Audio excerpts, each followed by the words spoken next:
What's up, everyone? I was hoping.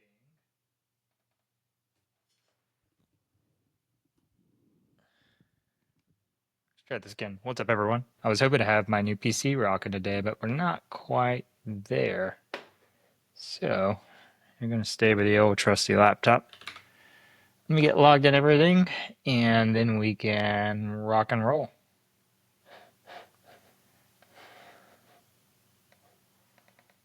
Gotta get old VMware stood up. Let's make sure. See, we got mic working, we got video working.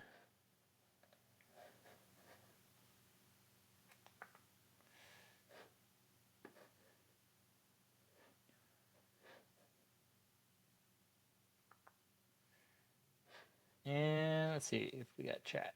Yep, we got chat. All right.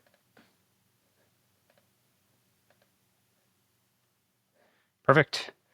All right. So,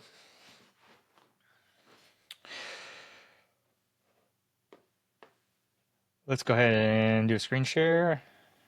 So you might hear my dog today because he's acting a fool. And his paws like to click clack everywhere. But that's okay. All right. So we left off where we finished one of the badges last time. And we got to find something new to play with today.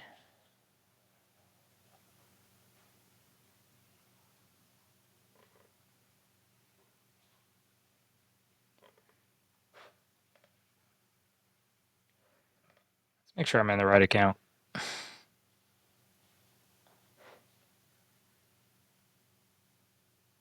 Yep, this is the right account. Okay, cool. Yeah, let's find something to actually do.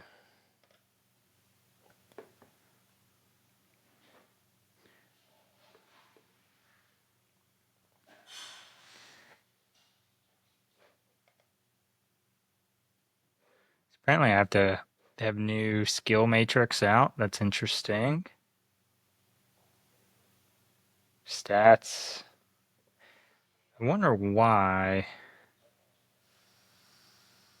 I don't know why it's doing this. Here, I'm going to stop sharing for a second and do this email verification check.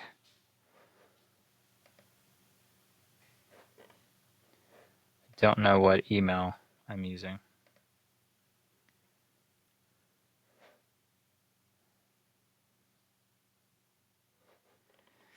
Let's see.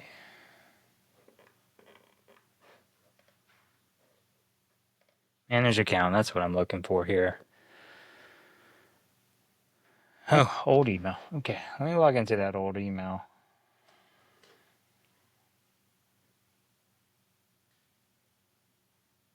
I might have it on my phone still, actually.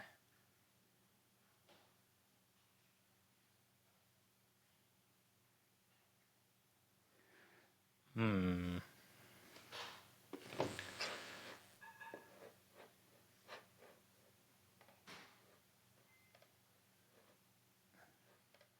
I'm going to log into this account and see if there's something I need to verify.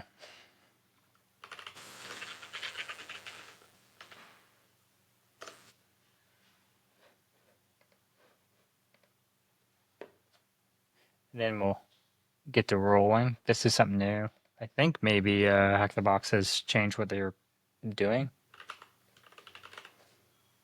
Because I've never had this before.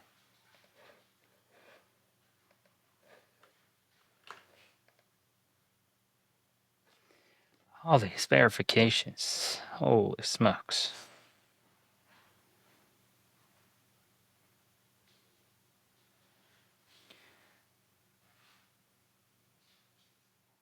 It may be a hot mess every time I hop on here.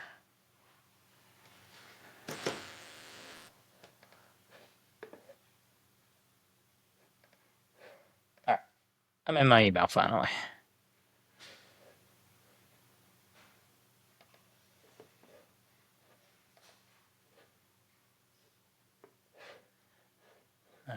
Let's see if it recognizes me.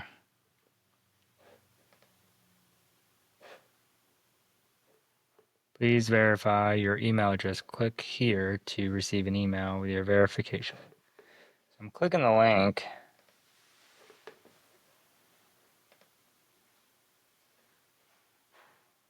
But I'm not getting a message, which is annoying.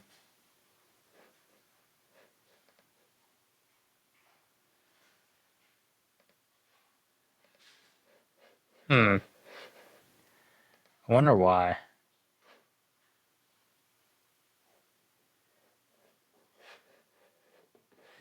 I don't know. But we may be done messing with that. It's not surprising because I've had all kind of errors today. So, whatever.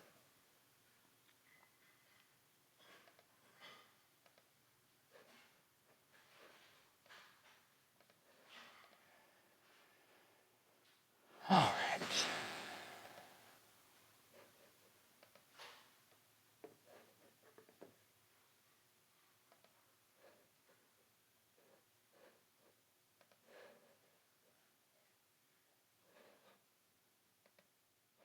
All right. Well, let's find something to do.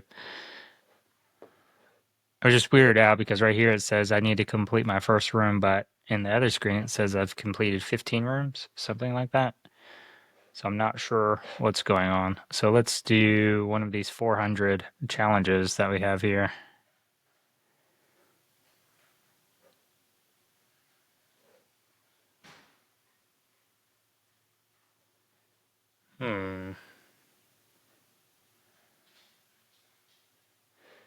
Brain pan's hard. Interesting. So I've done some of these. So I'm trying to look for one I haven't done. That's not stupid. Like, I don't really want to do hash cracking. That's not very fun.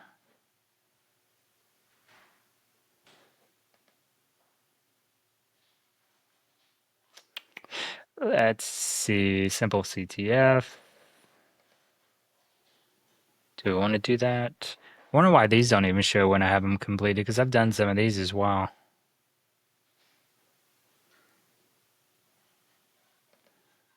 This is a Linux one. We can play with that.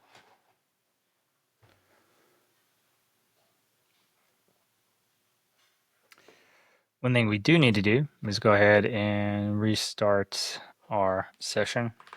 Sometimes VMware doesn't like when you pause the VM and you have your OpenVPN running, and you just have to restart it. Just want to make sure it's working. So just 3 questions here. Let's give them a whirl.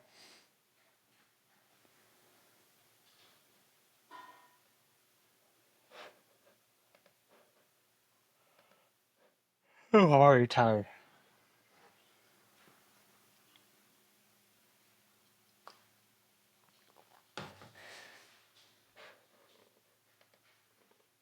So is this not letting me join the room?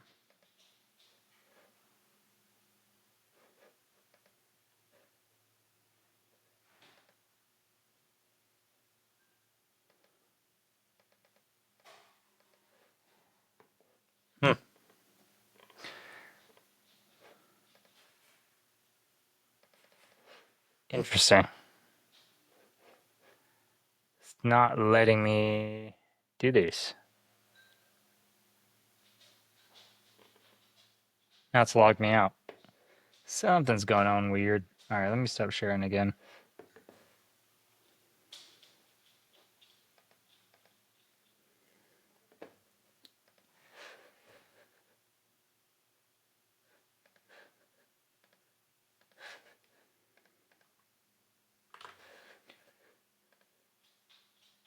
Security stuff.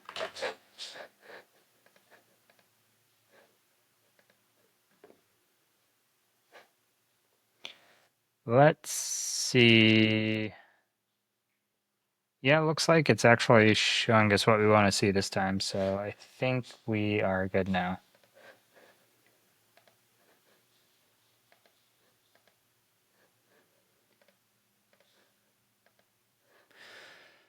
All right, where were we? Oh, my friend's got way more points than me. What a punk. Jackson, what are you doing?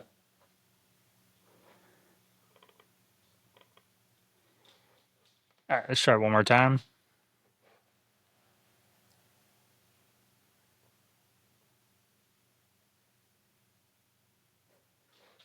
This one's 60 minutes. Let's just do this one since it just threw it at us. If it'll let me click buttons this time. Before, it wasn't letting me click anything. So people are solving in roughly 60, sometimes an hour, or more than an hour, multiple hours. It said 180 is 3 hours. All right, looks like the button worked this time. If you'll notice, I'm not starting an attack box this time.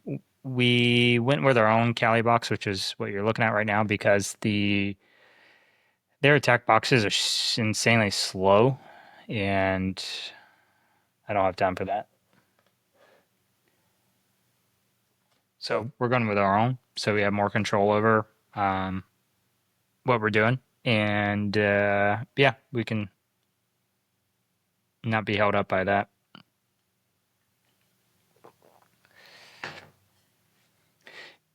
If you've been frustrated with your attack box as well, so all you need to do is just install VMware. Workstation is free, and then you just go to Kali, download a new VM, and then run that. I'd advise you take a snapshot as soon as you start it up. So if you mess up anything, you have something you can roll right back to.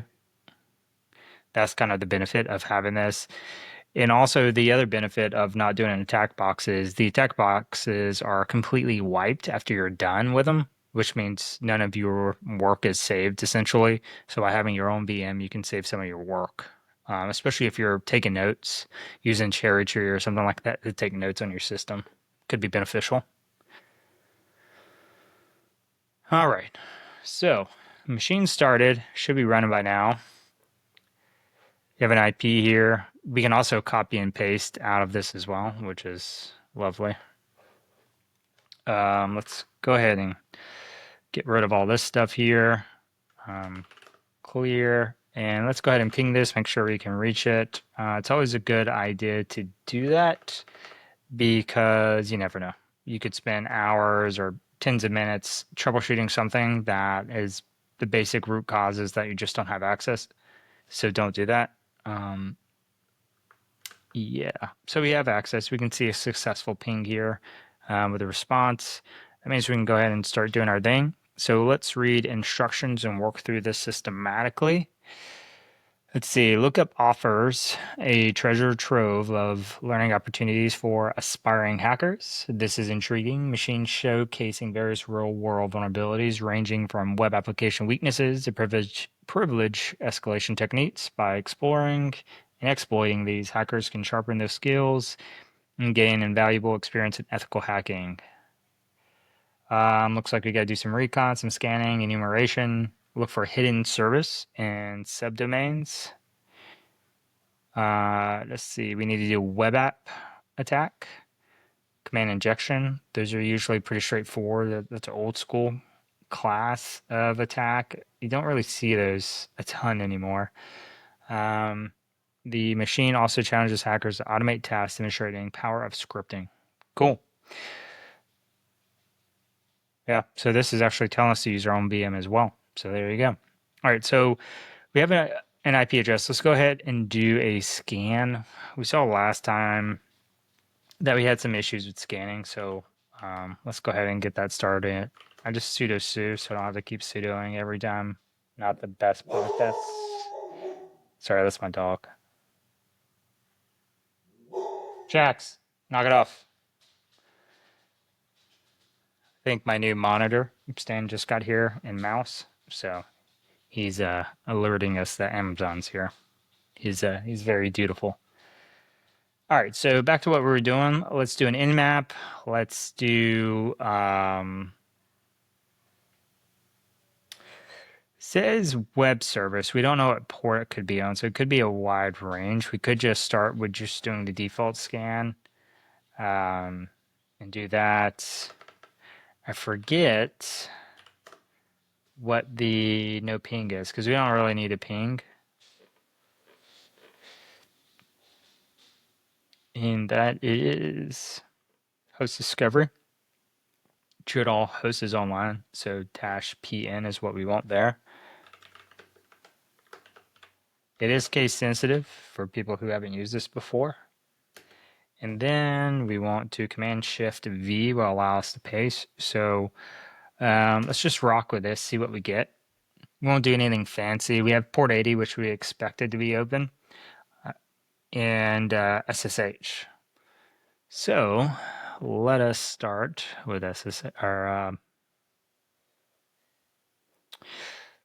with the web service, because typically that's what you'll find in a lot of environments or a lot of CTFs, a lot of exams, that you'll start with the web service and they're looking for you to work your way from the web service into the system itself. So you're going from web access, application access to operating system access, elevating that access on the system from just local general user to local administrator, and then pivoting. That's typically the flow. We don't see anything here, and it could be that we're just not viewing it properly. Yeah, we may need to add it to the hosts file. So we can do that over here. Let's see.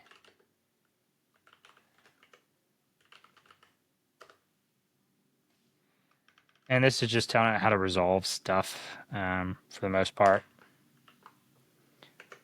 Just do a tab, make it look nice and tidy, and we'll just call it lookup.thm. Escape. And let's try it again. There we go. So that's exactly what it was. This should be able to resolve. So if you're having that problem, and I've seen that in quite a few labs where you do need to add your host names in there so it can resolve it because it can't otherwise, then you'll be good to go. And it makes it easier as well. So sometimes if you have virtual hosting where you have a lot of websites on the same system, it's just better to talk to them by their domain name because it's easier to find because there are multiple IP addresses there. Although a lot of times you'll see them on multiple ports.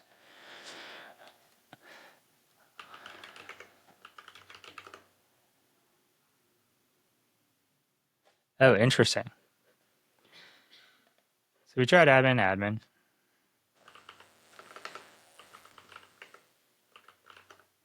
My stupid thing keeps popping up. So we do have some interesting... All right, go away. So we do have some interesting where it's going to be very difficult to brute force this because it only allows you to do one attempt via the UI, and then it makes you wait for 3 seconds.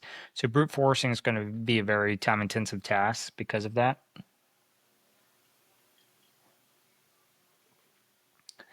Which means there's probably another method they're pointing you towards. There's not a lot. So this is the HTML for the site. There's not a lot here that we don't know about. We have login.php, which is the login prompt that we're messing with, and then that's performing something. So we have a couple of options that we typically want to do with websites. So directory brute forcing. So we want to find directories, and we also want to look for files that are within there, and that may give us access to sensitive files that will aid our attack, or we can also scan it with some other tools that will just generally find issues and vulnerabilities with it, and that may also aid the attack. So basically we're in the discovery phase where we're looking for stuff that we can take advantage of. One of the things I'm going to do while we're doing this is we're going to run nmap again in the background, but we're going to do all of the ports just in case they're messing with us and there's just something else hiding out there. And I'm doing that because I know this is going to be pretty gamey, like most of these starter boxes. So, well, I don't know that. I assume it's going to be gamey.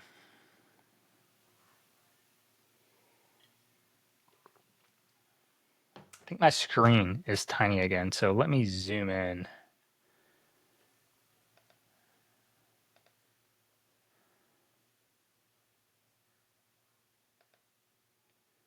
There we go. And if you're following the video along, yeah, make sure you're walking through these steps and understanding why you're taking the steps to make it easier for you in the future. So you're not having to relearn stuff. You fully understand it and you're just slowly building out your set of knowledge. All right, so Nikto is the other tool I want. I always forget the syntax for it. I think it's like dash host. But luckily there's a man page for it. So I'll bring this over here. Should be able to see a little bit better. We'll make it bigger. And we can see that all the options here. Over time, you'll get better at identifying, like in your notes, you'll be able to identify which options you care about. So this is looking for a host. So let's do that. You'll document your commands that you typically use and why. And there's typically only a handful of variations for each tool that you'll lean on heavily. And that way you can just reference them every time you do something. So this, it's asking for .host or a dash host. And I think I remember you have to do a port as well. And this is a tool that I definitely recommend you use, especially in a CTF environment.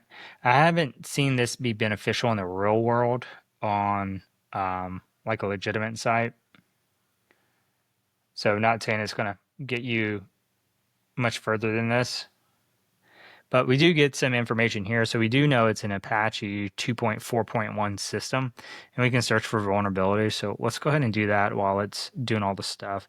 So if you notice, I have a lot of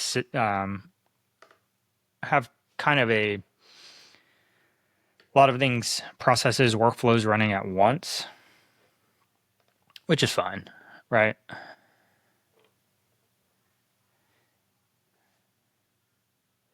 Yeah, and it just helps me maximize my time. And when you're a pen tester, if you're doing it in the real world, you just don't do one thing at once. You have typically 40 hours to do something, and then you got to move on. So you have to be really efficient with what you do. So we do have it looks like a buffer overflow that may work for the system that we have here. So it's 2.4. We're at a 2.4.41. And here it says anything less than 0.51, so we're in there. Let's see what this gets us. Sometimes with buffer overflows, they'll just get a denial of service, which we don't care about. It doesn't help us progress our attack, so we just ignore that. But this one,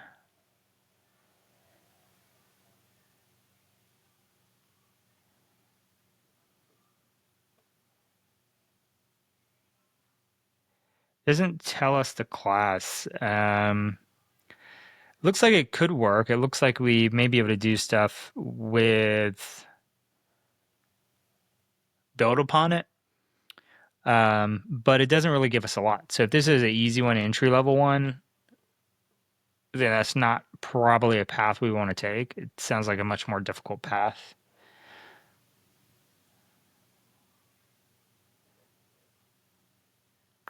So what that means is let's move on to another route. So these are all affecting 0.49. Maybe affect ours. Let's see. It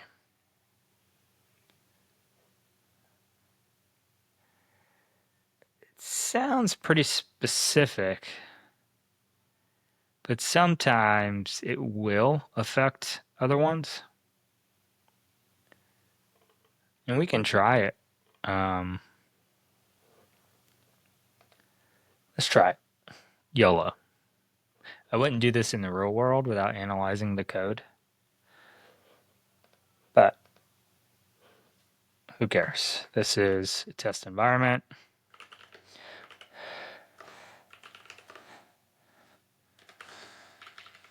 We'll navigate to our downloads folder. Make sure it's there. We do need to check their arguments because I don't remember what they are. We can see there's 108 stars, quite a few forks here. That means it's a relatively used exploit. Here are here's the syntax here we need to follow. So we can just call it. Hopefully it's the correct Python version. A lot of people are still doing 2, especially older ones, but I think the new Kali's run with 3. So if you're attempting to use an old exploit, you do have to convert it or install Python 2, unless it's in here too. Yep, Python 2 is in here, so we can just call Python 2 if we need to. All right, Python exploit.py target HTTP lookup.thm. See what happens.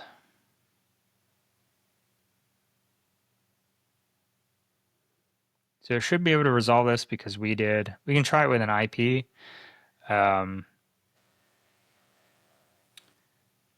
Sometimes it has to have an IP, just depending on how they wrote it. We are getting some errors here, so let's see what's going on.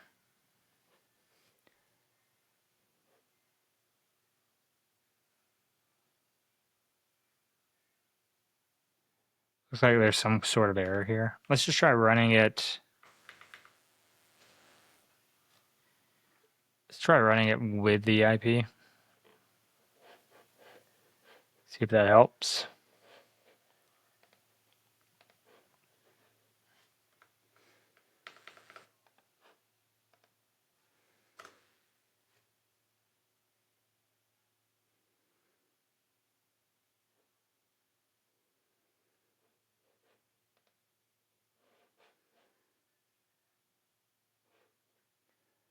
Get rid of that one. Oh, so this is just maybe we're doing the URL, so that may be breaking it. So let's fix that. Oops. It's gonna run again.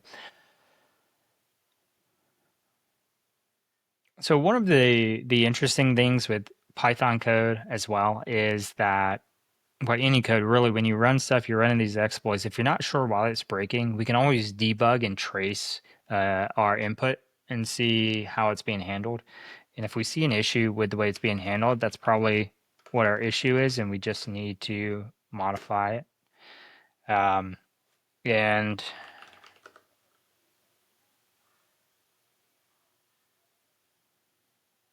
I'm not sure. I'm not sure if it worked.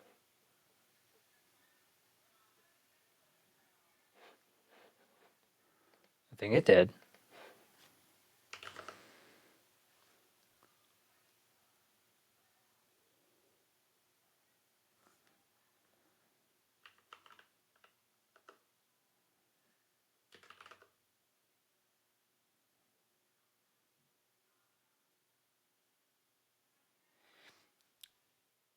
So it looks like it didn't quite work, which is fine.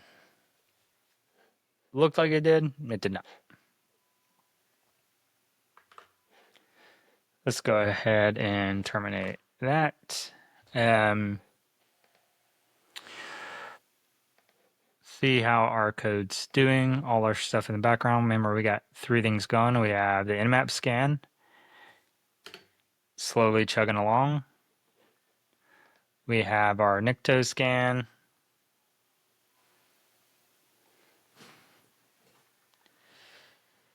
And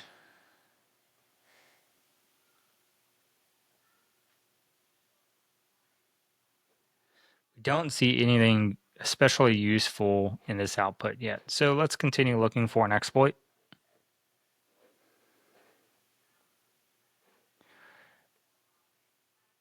And the problem that we need to pay attention to is that they do have to match. And if they don't match, then we have issues. Like it won't work without modification if it works at all. Let's just remove GitHub and see if there is an exploit.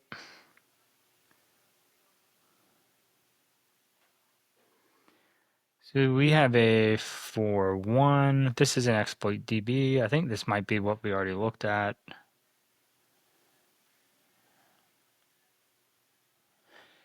What we could do, this is a easy box, which means it's not designed for heavy effort. We can check out Metasploit. Is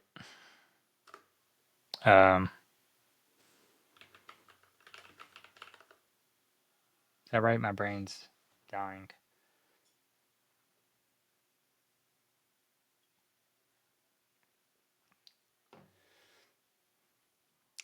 Yep, so we'll check this to see if Metasploit has anything for us. So we'll search Apache server and it may have something for us. There's probably going to be a bunch of Apache because there's going to be a bunch of Apache attacks in here because there's typically are.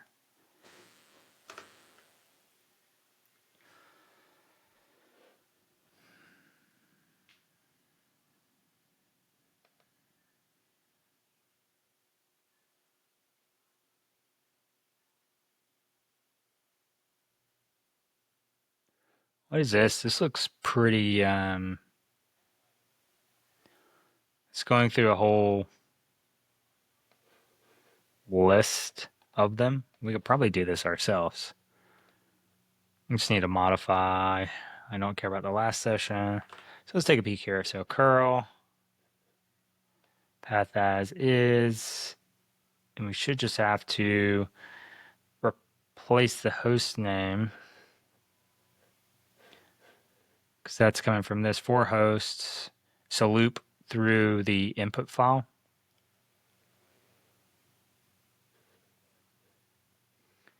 So let's do that. Spend way too much time on these things in general.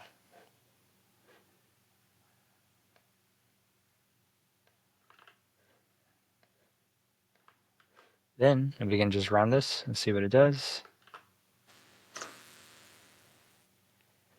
Has a parse error. We missed a few pieces here. So 1, 2.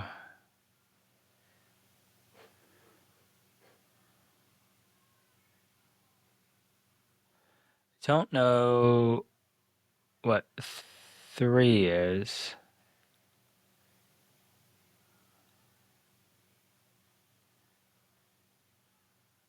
Two is the command. So everything with a $sign here is a value. So we have 1, 2. Must be stupid because I don't see what 3 is. Maybe it's assigning the output to 3.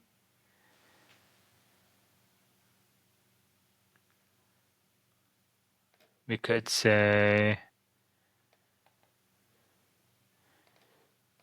could try this.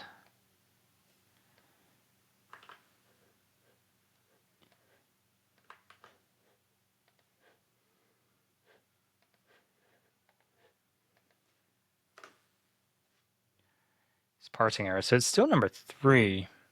It doesn't like number 3.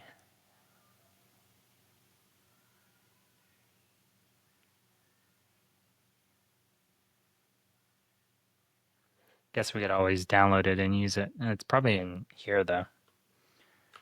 So let's search for Apache. 300 results.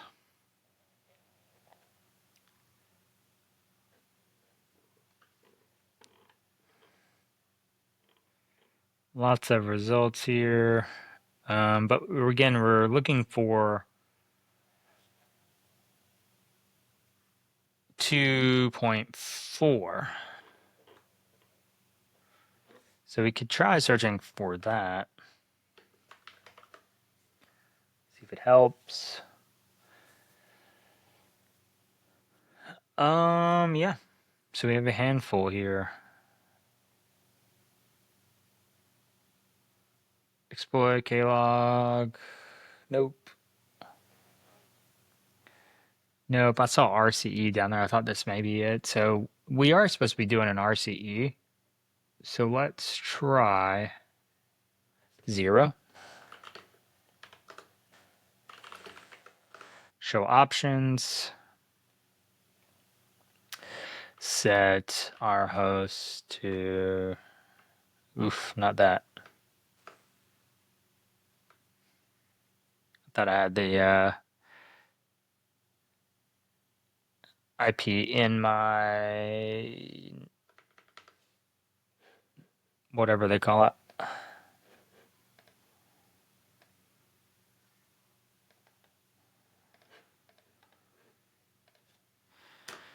right.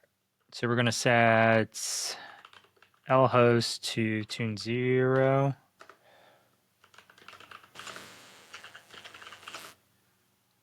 Because you can set it to interface, you don't have to do your IP. That's a trick. So if you didn't know that, yeah, you can do that. Tab complete as always. And if you could see up there that it did switch out the IP, even though we give it the interface. So we need to, if you look here at the bottom, it's attempting to do HTTPS and attempting to do port 443. We know ours is on 80, so wrong port. So we need to set our port to 80 and SSL to false.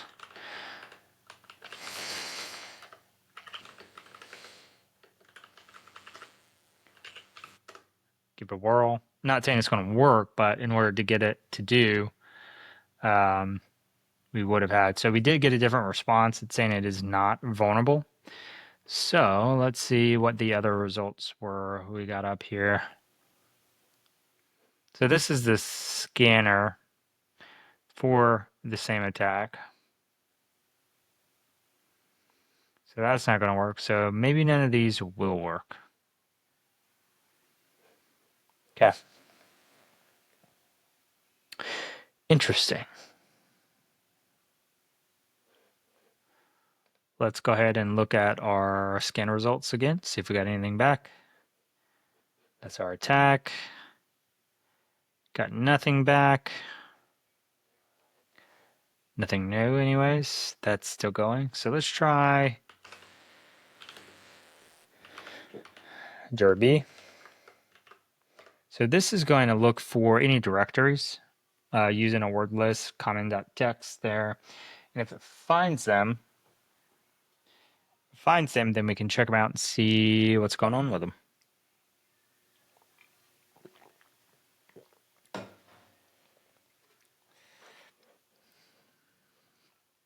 So with this website, we have a few things we can look into, right?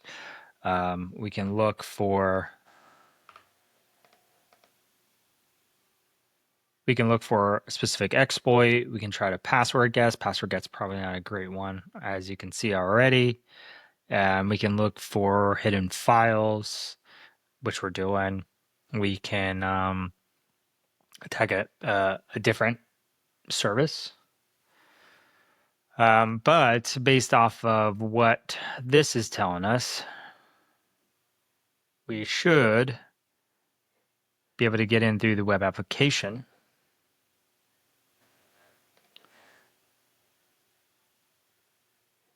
So it's saying we need to do through Lookup, hackers can master the art of reconnaissance scanning and uncover hidden services and subdomains.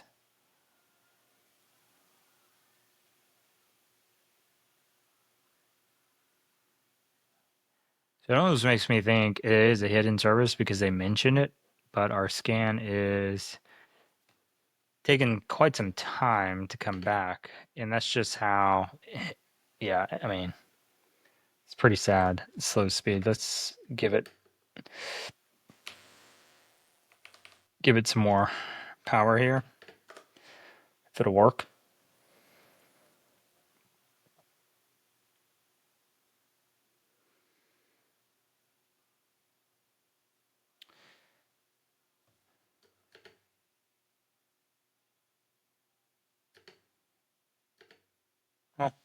It's going a little bit faster.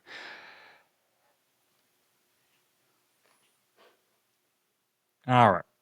So one thing we can do, we can play with this and see if we can um, elicit some sort of error. And if we can, that means we may have a database issue.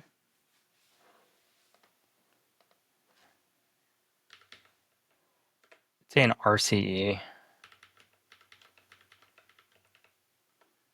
We're guessing it's on a Linux system.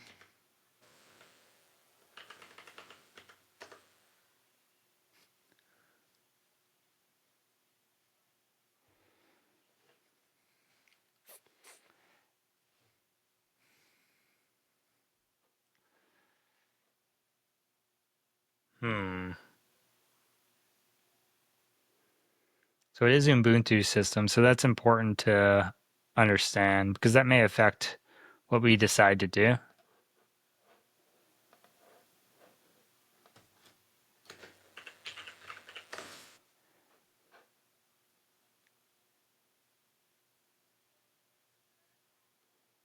Huh, this looks like a interesting one.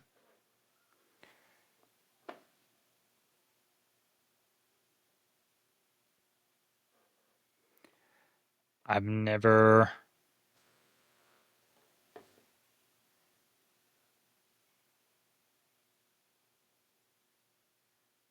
hmm. It's a Google dork, but it doesn't really give us much, so that's kind of interesting.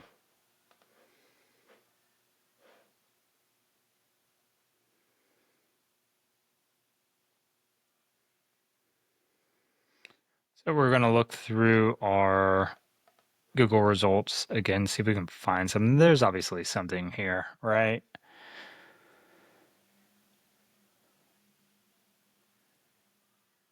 A lot of stuff's coming back for 4.9, not 4.1.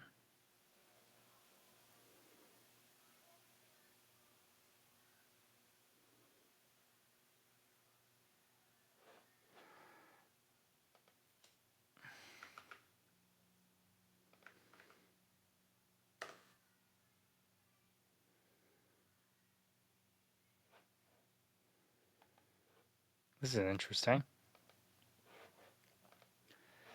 Let's see.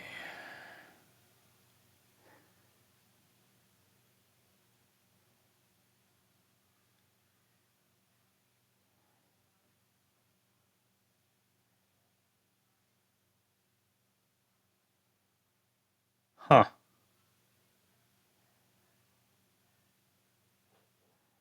So we could try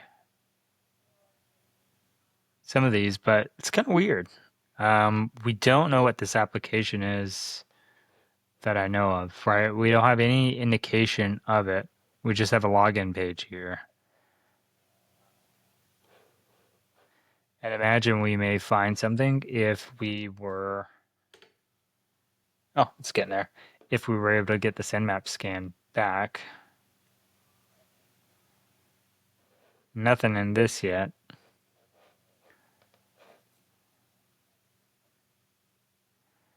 These are all post requests.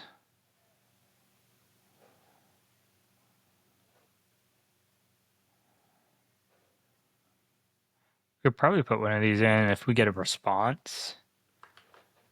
Interesting response, then we know there may be something to it. Then we can craft something for it. It's not there, so not for us.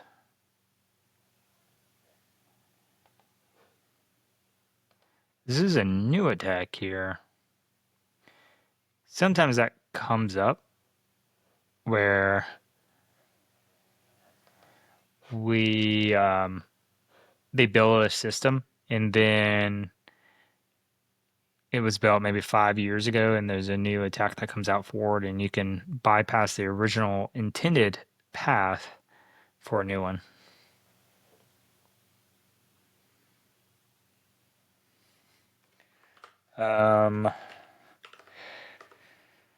We're going to skip to where they start talking about stuff.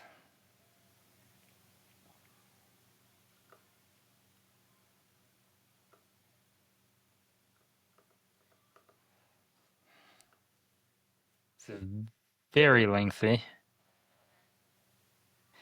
What we're looking for is an exploit of some sort that gets us access to the system.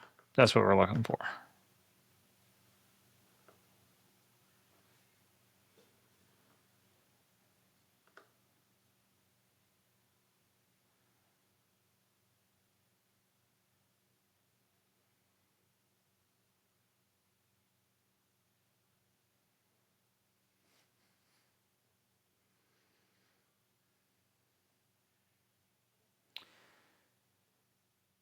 And once we find one of those, then we can attempt to utilize it like we have before.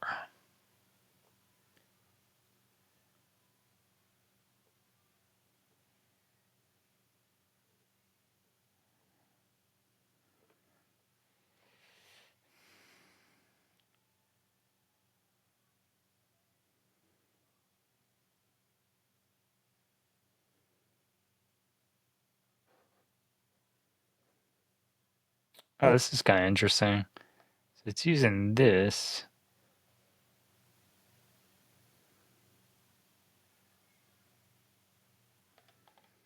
I wonder if that actually works. That would be interesting if it did.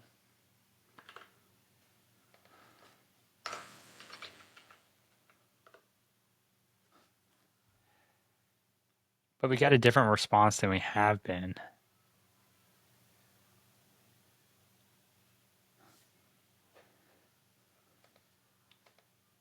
which is interesting.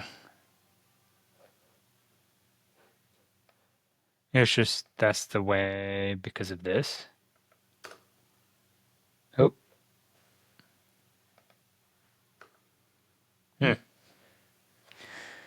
It is. Oh, it's because we're in the view source code. That's why.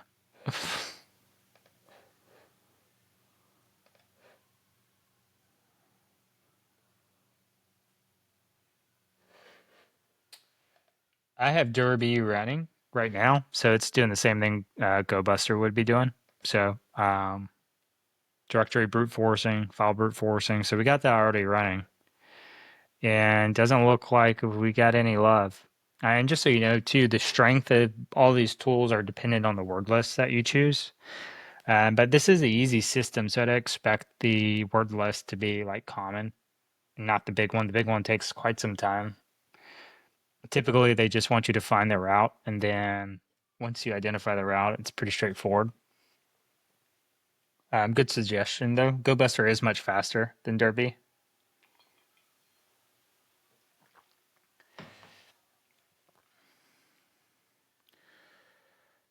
Um, let's actually look at this and see if this takes us anywhere different. Shift clicking doesn't work anymore. What is this?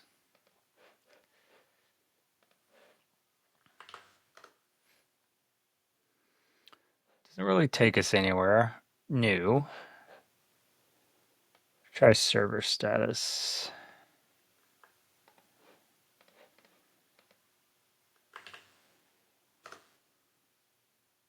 That's different. So this is a legitimate path. It's just not allowing us to access it. Cool. That's something. Hmm.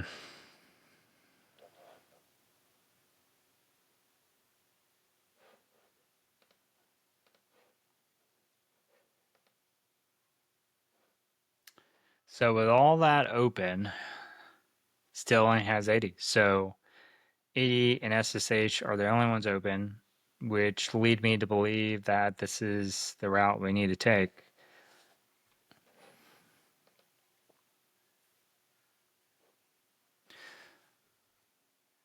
Let's look at this one more time.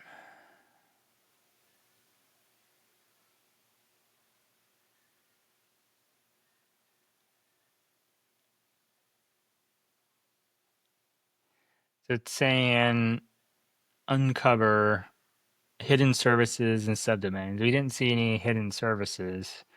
We could try subdomain brute forcing.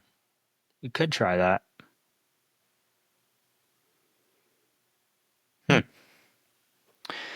I don't remember if we can do that with any of the tools built in. Let's see.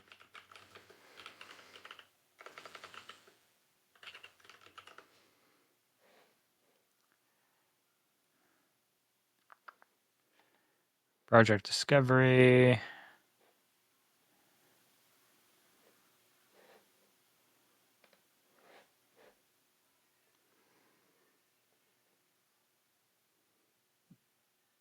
Yeah, we could do subfinder. Let's see if that's in here. We'll run it here.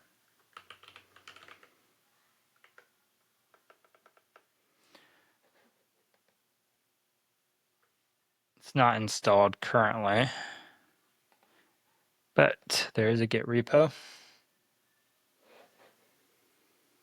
See if they have a release already done for us. Wow, that's actually maintained still. So this is a change log. So we want the correct one for us, probably this one, unless they have a specific Kali one. Nope, here we go. So we got our subfinder.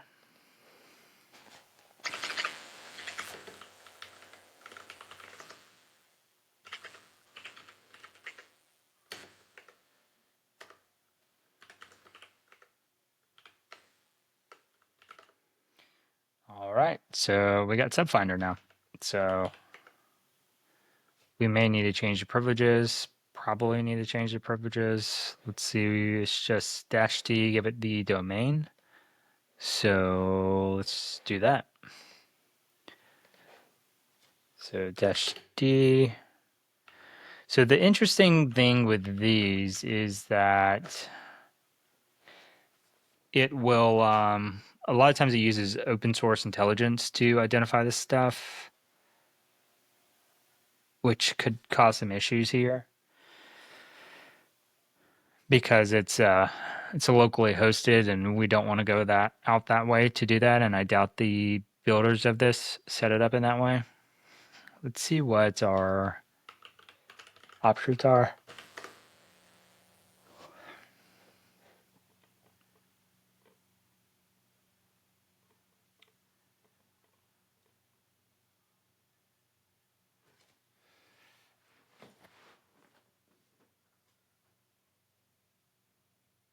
Yeah, so it's using open source things, but we want it to use a file. Um, what's the name? There's someone who has a really good word list for web applications, and I'm trying to remember who it is. Submain word list. Pentest. Let's see.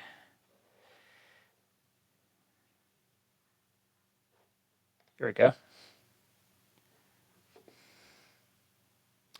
This is Google dorking. I want the actual list.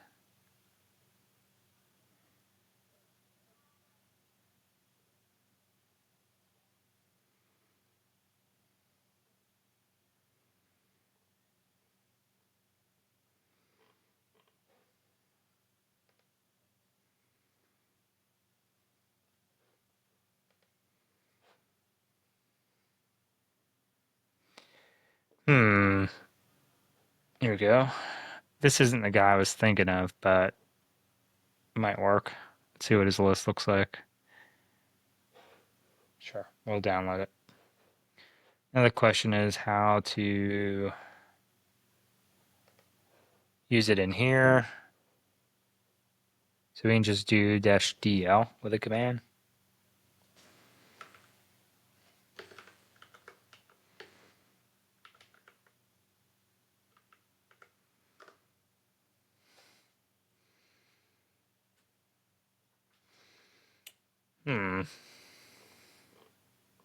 Just try it out here.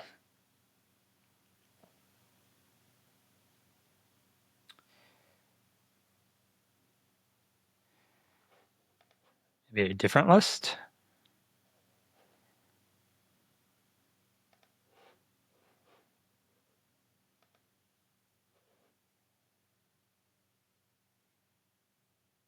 Yep, quite a bit bigger. .text, let's try that one instead. If not, we'll move on, look for another technique.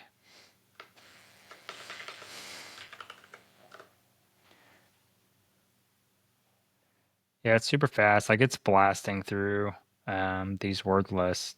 I wouldn't expect it to be in a large list.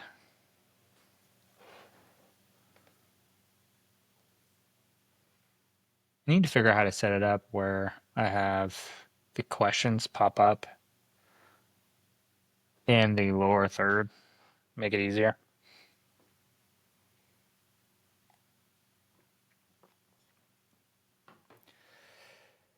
Oh, super gamey ones.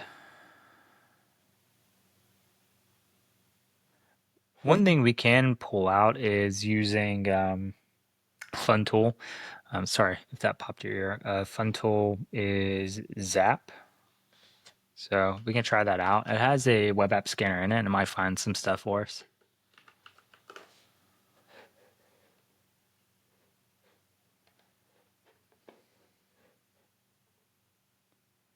So we'll just install it like this.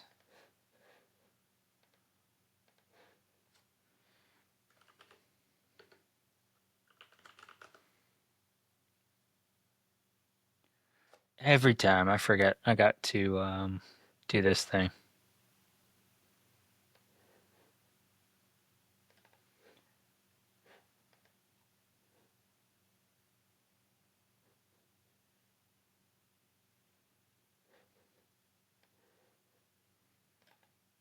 Trying to, we just have to update the GPG key. I forget how to do that.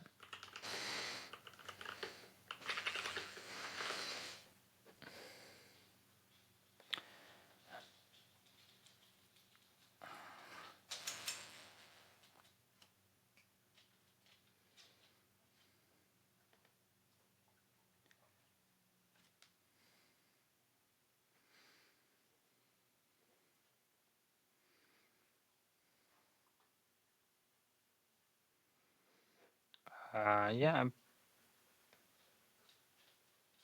pretty sure. I think there's a, oh, here we go. Here we go. So we just got to update the GPG key so that it can find what it's looking for. So let's knock that out. Then do this.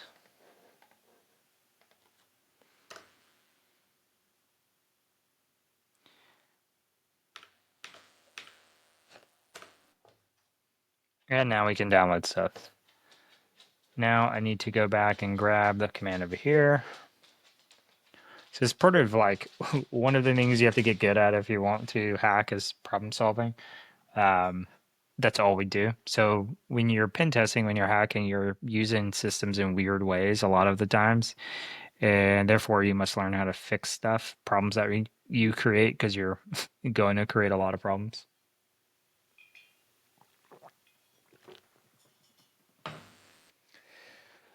And now we can install Zap. Hopefully I have enough space for all this stuff on Kali. Then expand my hard drive.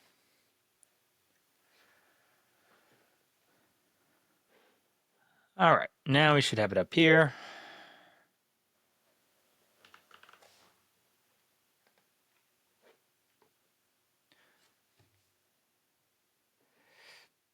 Hey chat, so when you use Nmap, are you using the UI version or are you doing command line?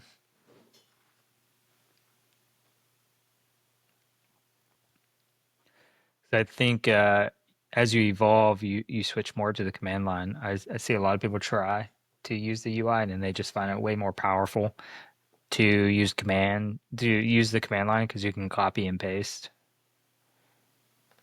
All right, so let's do this. We're going to have to add a proxy up here. So Do we want to do any of the updates? Sure.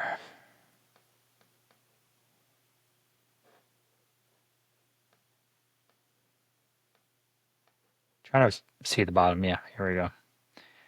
We'll let that update all of them. And we'll go ahead and add the proxy while we're doing this.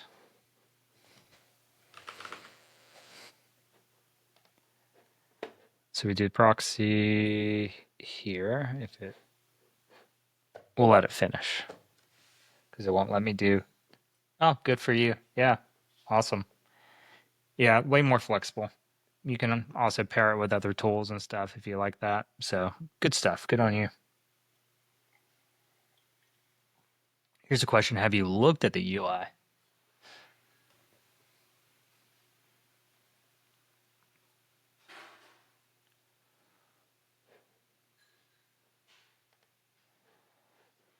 All right, here we go. Let's try it one more time. Manual.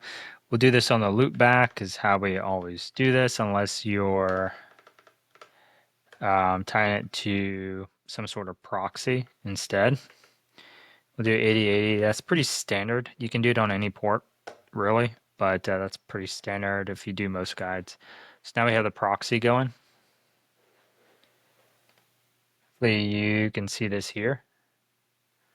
Oh, somehow we didn't download the latest. Okay, great. Thanks. Let's do an automated scan. HTTP, I already forgot what the app is. HTTP lookup. So this is kind of cheating, I would say.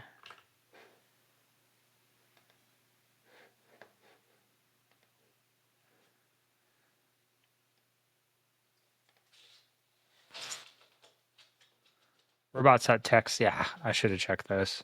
Jeez. Let's go ahead and take a peek at robots.txt. I thought that would have came up. Okay. Thought it was going to come up in one of our other scans, like Nikto usually finds that. Nothing. Okay. So there wasn't anything in there anyways.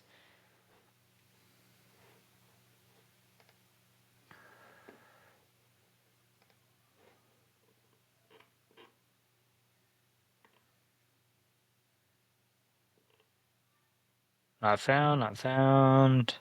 So sending a bunch of stuff to the post request. We can see it also attempting to do directory brute forcing down here.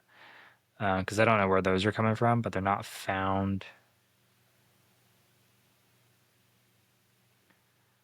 Look like it's doing some interesting attacks here. It's getting 200 OKs as well.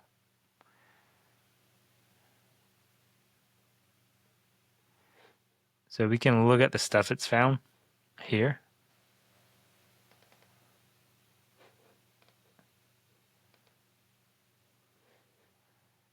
Four, wrong username or password. This is what we've seen already. Style sheet. Sometimes there's some style sheet attacks. I've never seen one in practical use. I've never used one, rather. All right, let's see. Server leaks version. Okay. Nothing new. We already know that. Missing headers. Okay. Nothing new. None of this stuff is. Oh my goodness. These are nothing we can really abuse.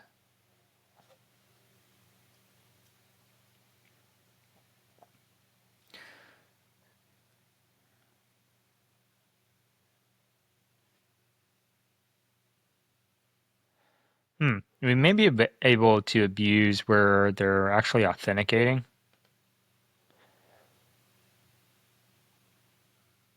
It might not force us to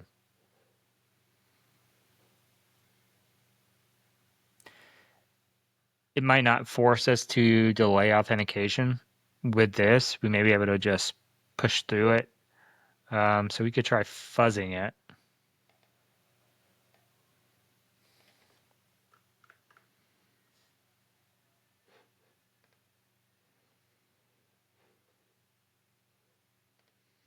Or if it'll let me change in here. I forget what the rules are for this. Let's edit this. There we go.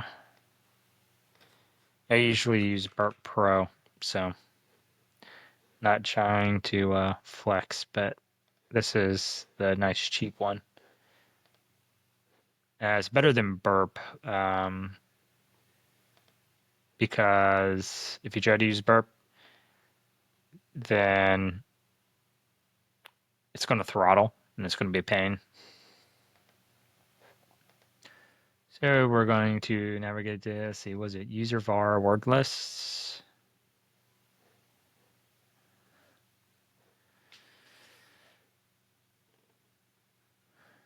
This is just var. So user share word list.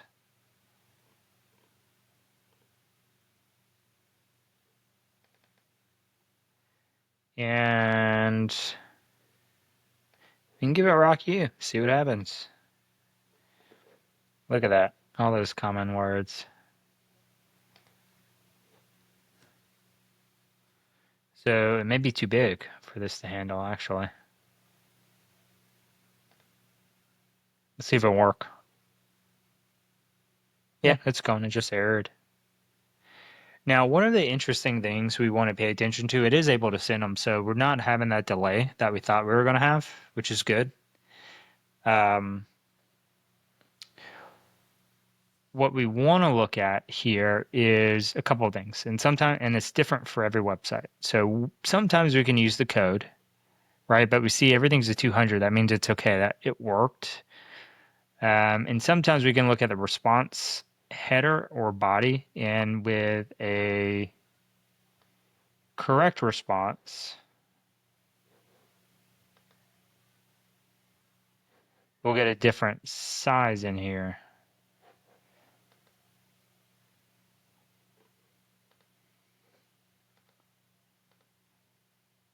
And we do have a different size with these. The problem is there should only be a unique one. And this may be due to the size of the payload.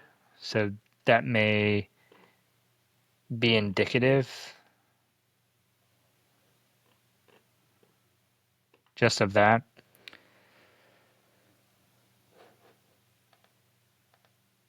So we have two that have this. I'm not really sure, state reflected. I'm not really sure what that means for us. So this is way, way later. This is number 4. As you can see, the list is huge. It's taken a while to go. So the question is this our path? I don't know. Let's go back and think about what we're doing here.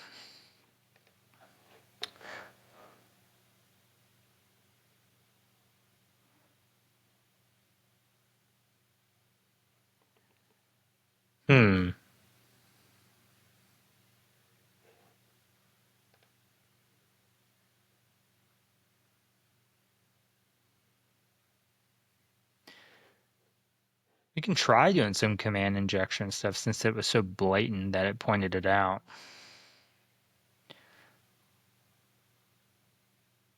So we could try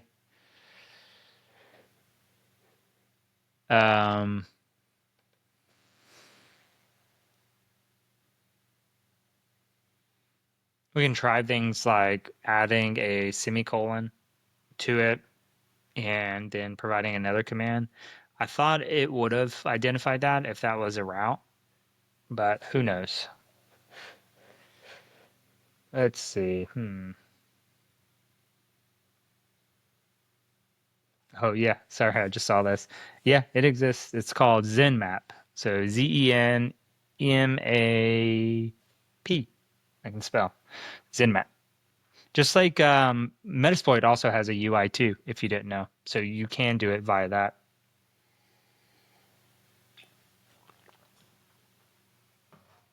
I don't think if you use, I don't think it would make a difference with Nessus if you use the UI, except maybe you're using more processing power. I did at one point have a subscription to Rapid7's like Pro Metasploit. Didn't really get much out of it, so we didn't keep it.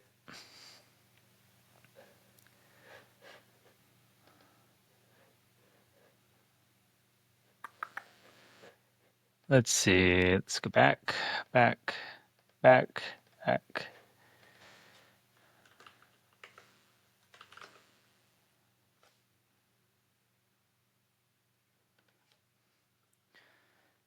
So we can try test. Who am I? Test. Who am I? We might be able to find command injection tests.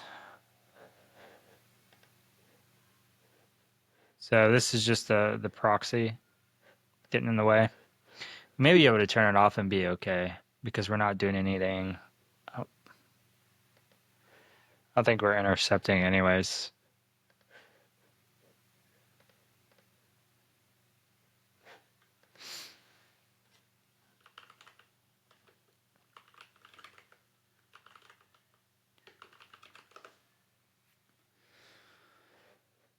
Oh, we were over here looking this up. That's what we were doing.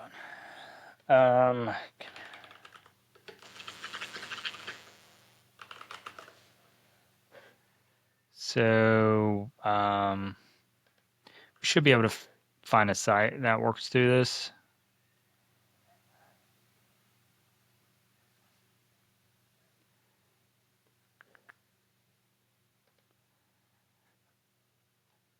And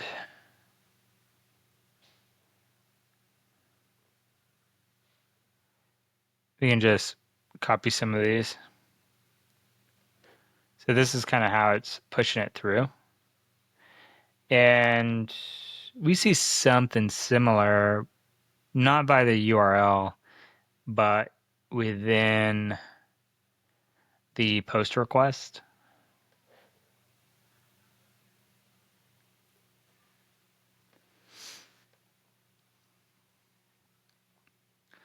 So we could, yeah, ping is a really good one where you ping stuff or send a mail. Those are cool.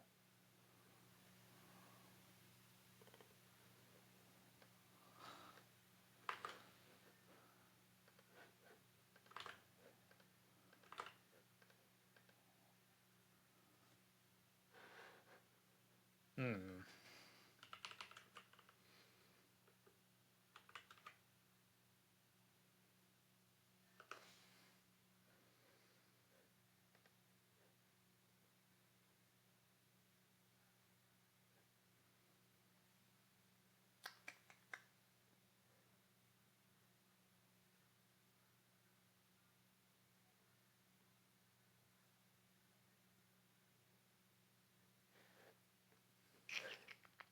One of the things we could also do with Zap is enumerate usernames and then enumerate passwords.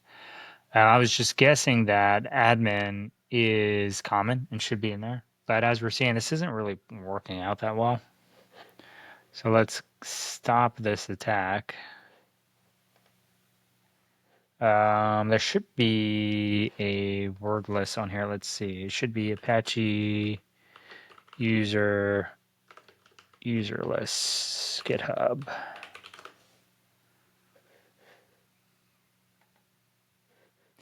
What we can do is a similar technique.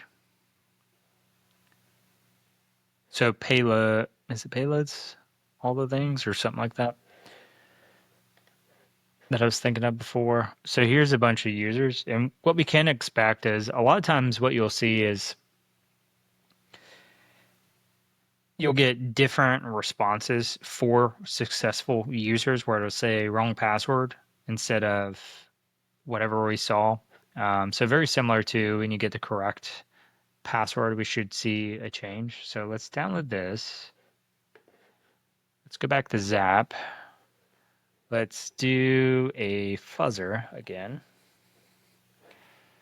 Unless it'll let me change. We'll do no one. Do no one.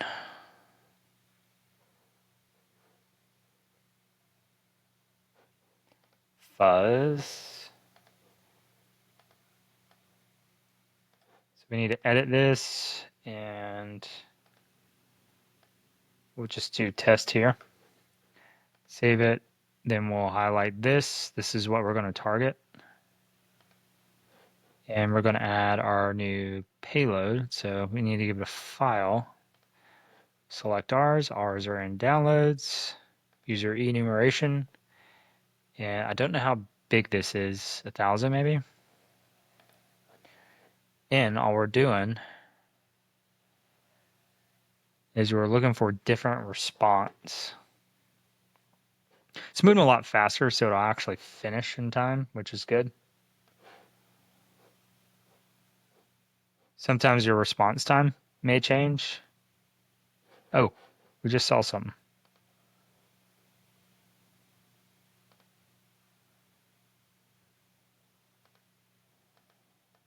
So we can see the result of it up here.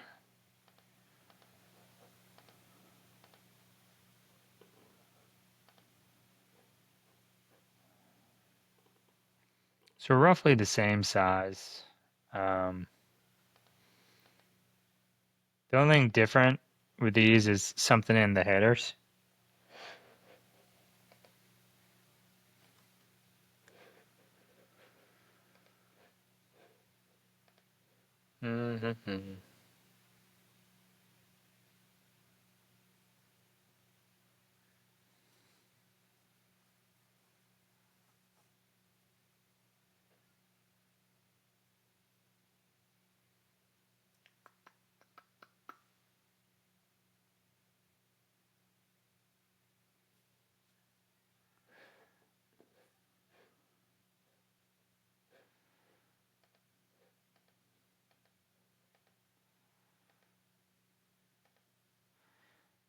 So I'll cheat in a second if we don't get a username here. We'll see, just so we can progress through some stuff tonight instead of just trying a bunch of random junk out. Could be something silly. Let's actually SSH to it and see what happens as well, because we haven't tested that. Usually what I'll do is do a check all the available services when I get in a pen test. So SSH, I need to @.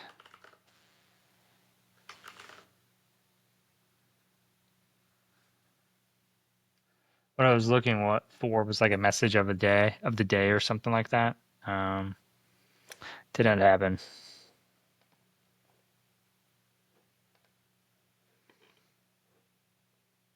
Are all the payloads with this thing on it?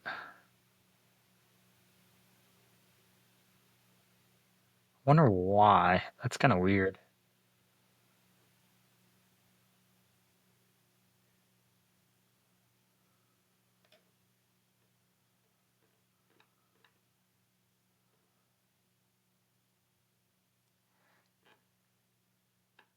So let's. I don't like that these tildes are here. I think that messes something up. Let me just double check that list real quick and see what's going on with it.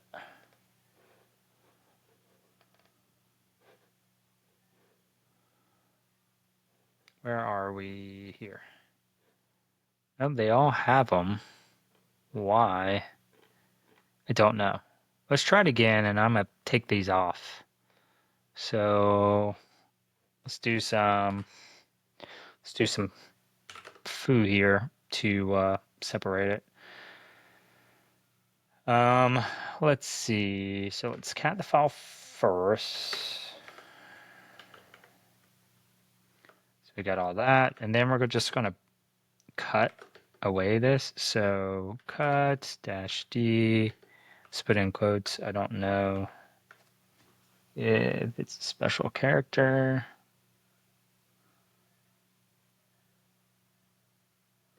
Or is it a function? So I'm trying to get it to, oops. So it is doing it. So function, maybe shift. There we go. And then, so that's the limiter. Then the next part is, what is it? Wow, my brain is not working.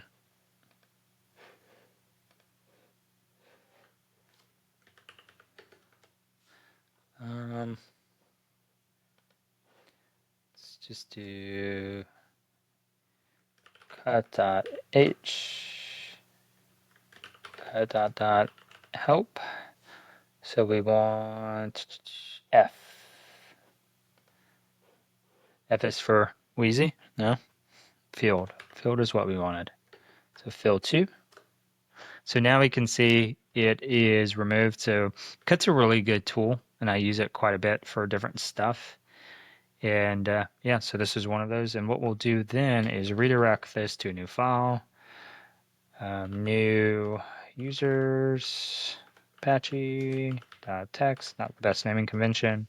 Now let's redo our attack utilizing our new list. And let's see if that works.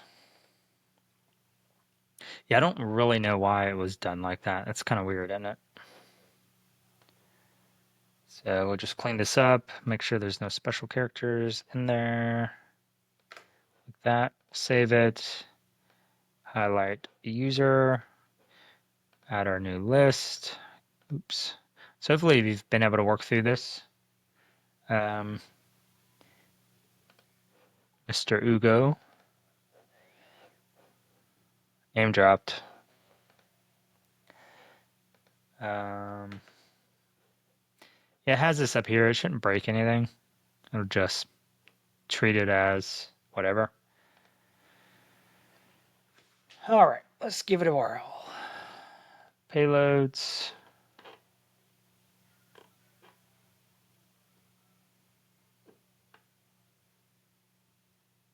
It's cruising, so let's go up to the top. Yeah, did you get anything with ChatGPT? I should try using ChatGPT for one of these. I'm just not logged in, so I haven't. It is pretty good. It's gotten way better this year. Last year, I tried using it for pen tests. It did not work. This year, it's worked quite a bit better. But I've been having some hallucination issues these last few weeks. Also had some issues with it, thinking I was a bad person and not giving me what I needed. Okay, so we have something different. Did you see that?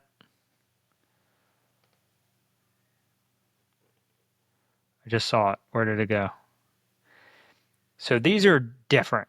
So take a peek here. We see quite a bit of a size difference. We have a response header size and response body is different. And there's 62 bytes here. And the rest of these are 74. 74. So something's different about it. If we see, it says wrong password. Look at that. This says wrong username or password, and we have wrong password. So we're getting closer. So a couple of things just to sum up. If we tried to do this manually in the browser, it made us wait 3 seconds. But with a transparent proxy like Zap or Burp, we can brute force it much quicker. Question for you, Ugo. Are you using Zap as well, or did you go with Burp Suite? And if you went with Burp Suite, did you run into the throttling that I mentioned?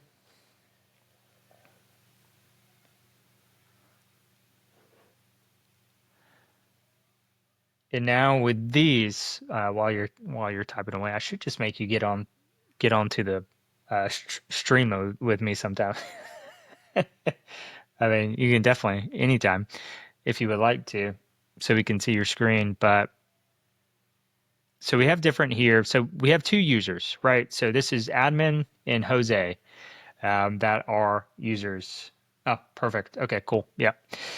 And now we can try guessing a password for these now that we know there are two different ones. So we can resume what we did. So we can fuzz, and we want to fuzz two different spots. This, and we just want to add strings this time. We don't need to do what we did before because we know we have Jose, we know we have admin. That's it. Those are the only two users we need. And then we hit OK. And then we also want to add 4 passwords. And we want to go back and use our file. I should probably have used something a little more truncated because this is pretty beefy and it's going to take a while to use. But we'll give it a whirl and see what happens. There's a smaller word list in here. We'll use it. Let's see. Rock you, amass. Oh, there isn't a mass list in here. Okay. Nope. All right. So rock you it is. We'll run into an error again because it hates it. And we'll hit go, start fuzzer. And now what we're doing is we're looking for something very similar that we had before where we have a successful guess. So this is saying a wrong username or password because it's a blank payload, so blank blank, so nothing's being submitted. So of course that one's going to be different, but we're looking for another different one. Here we go. This is interesting. So we do have a completely different, it looks really different. So let's try password 123 with Jose and see if that lets us in.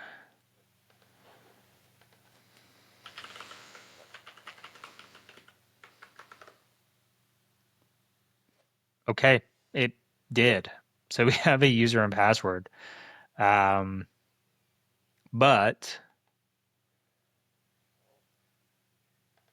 it's not really doing anything for us. So it's interesting.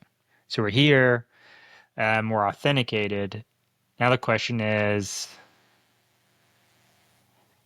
can we find some kind of file here that's worth finding? And maybe there's a robots.txt now. Or maybe we can upload files and execute them.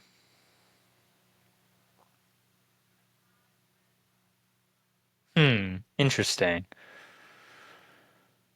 So I'm not really sure if it's past us something. So we can maybe stop here. Man, this thing always comes in here and puts something in spam. So files.lookup.thm. What happens if we do a directory brute force of that now? So that's an interesting question.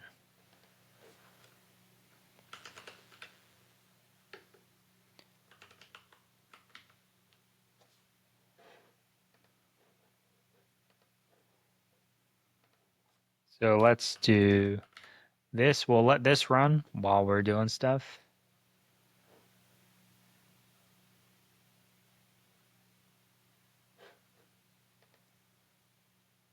Found something. I don't know what the heck's going on.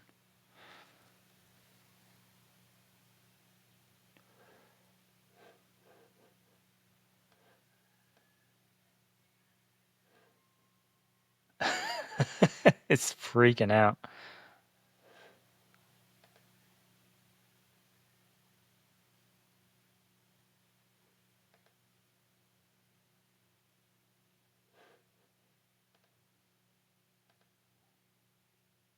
Oh, it's found quite a bit of stuff here. Interesting. But, I mean, we're not getting any data.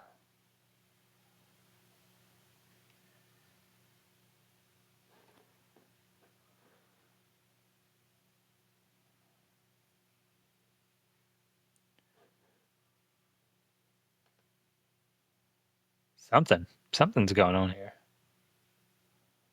DNS error assist. Okay.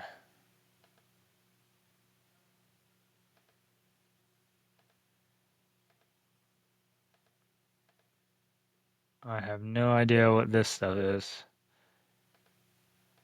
It's got to be some sort of error in the system itself.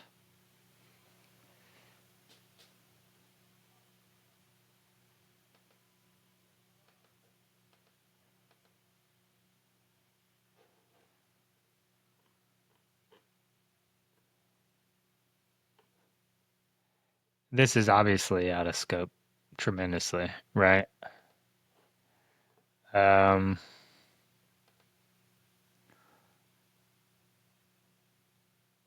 Hidden file found. Let's see. What were the hidden files found?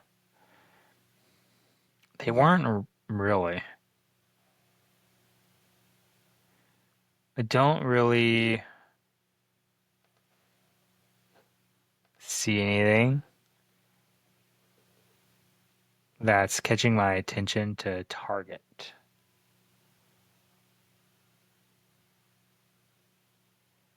This is some script stuff. I don't know what they're.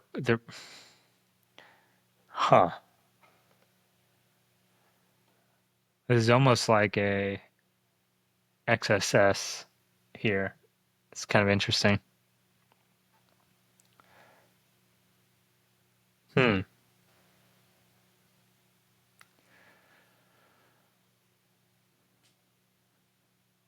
Hmm. That's interesting. Okay. So maybe we can do a Derby on it, but we just did all that. So this is more advanced than Derby, so that might not be the best. We can't spider. There's nothing to spider. Did our active scan. I wonder if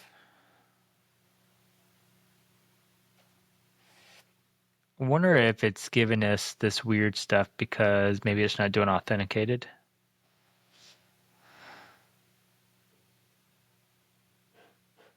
Let's just see if Derby gives us anything different or at all. It's worth a shot.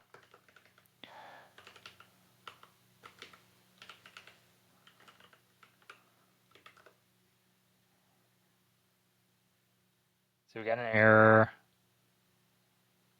HTTP not found.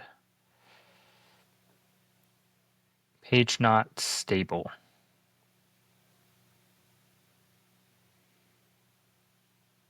Interesting. So we're getting basically a whole lot of nothing. And we're not really sure why these are returning.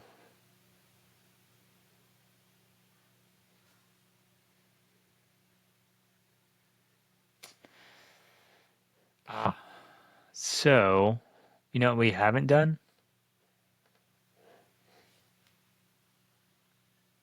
Let's see. We need to do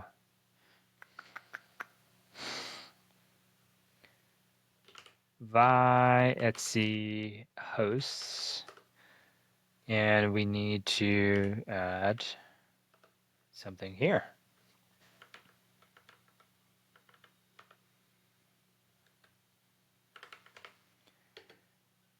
Oops, we'll tab it. Files dot. And this is because this is a different domain, right? So you need to make sure we add it. Now we may have a different response.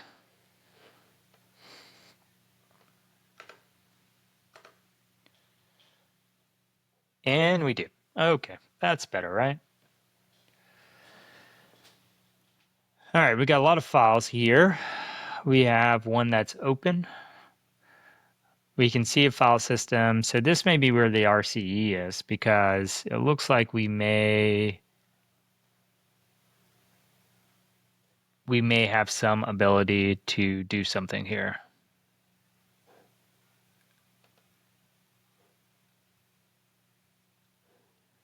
I'm gonna go ahead and have it do another active scan. We'll see if it comes up with anything different.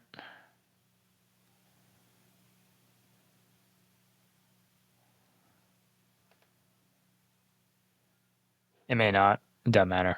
Whatever. So let's take a peek at some of these files and see what we got. That's interesting.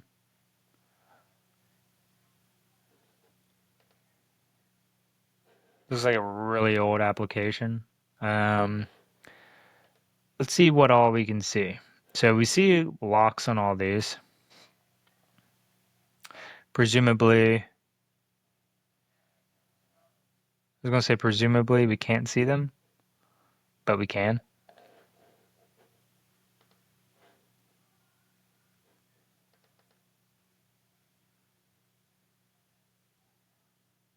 So this may lead us to getting onto the system. There's Jose's password there. We didn't even see if we could log in as Jose.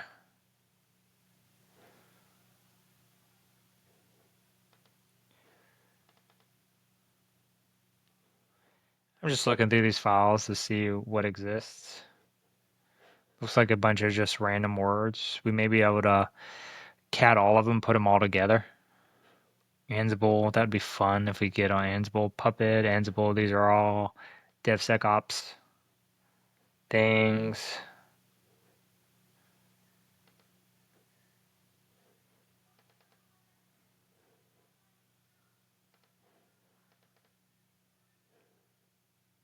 Think, no password.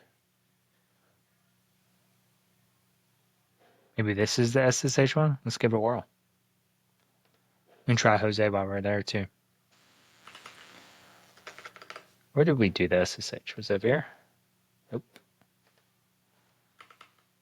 Yep.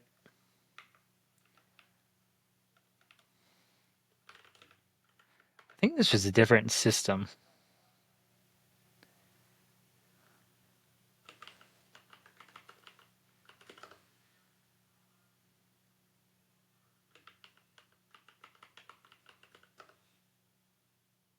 Thought I fat fingered it, so I tried again. All right, so that didn't work. Let's see if Jose can get in.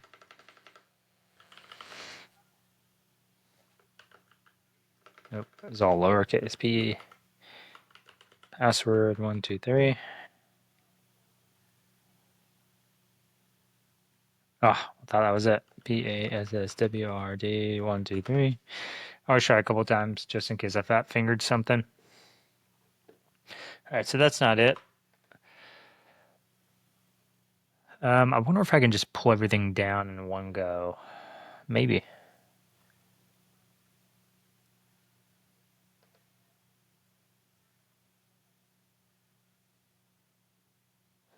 I don't know if it did it. Yep, it's doing it. Oh, we could mount, which means we can drop files. So here's an interesting thing. If we can drop files, if we can identify where the files are stored, we may be able to access them, any file on the system, and traverse back.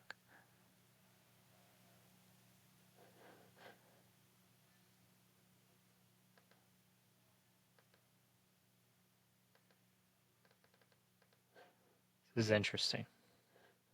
See if there's anything in trash. Nothing in trash. Places, maybe. Nothing in places.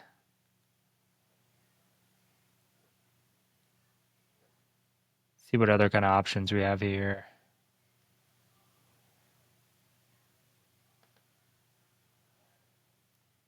Volume roots.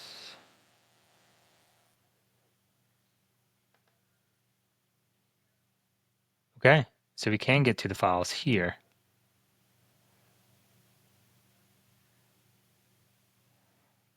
That's interesting. I think maybe we downloaded them.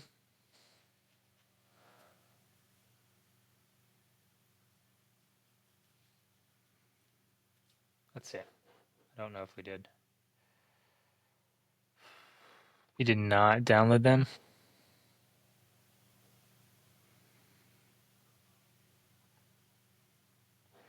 Wonder if we can go.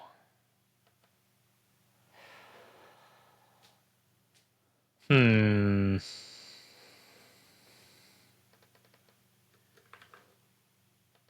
really want it to.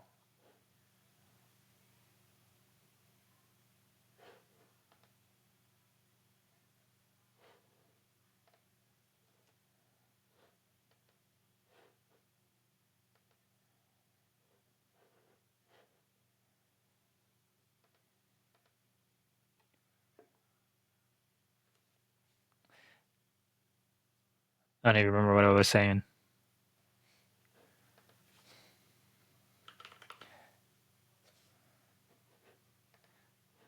So this was Jose. What was our password? Password 123.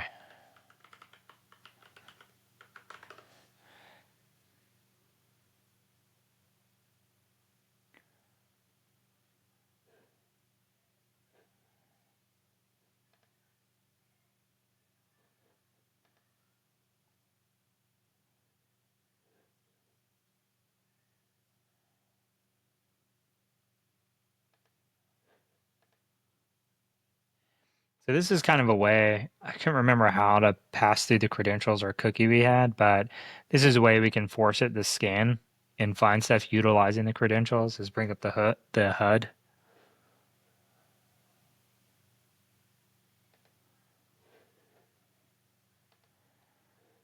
But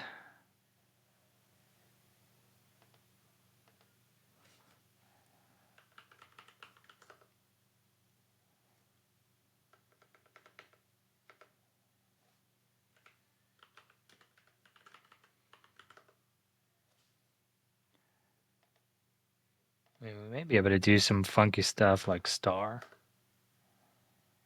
Nope. Can we do settings?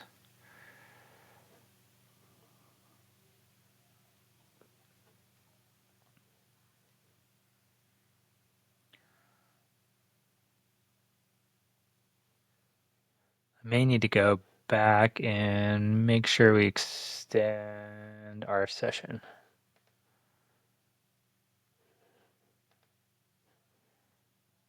All right, cool. We should be good to go again. So there's some interesting stuff here.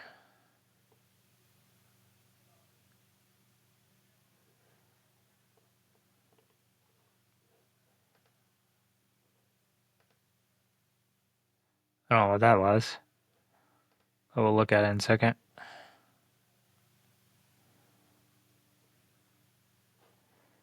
I'd like to see hidden things. That'd be cool.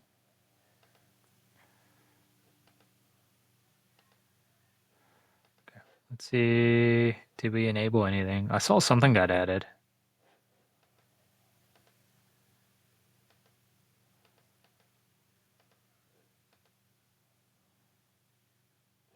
So this is all going FTP, so that's interesting.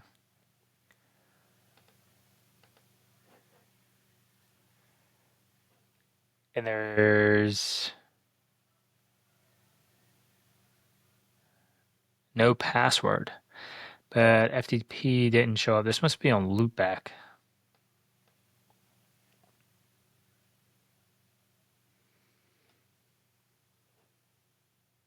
Oh no, this is us being able to mount it.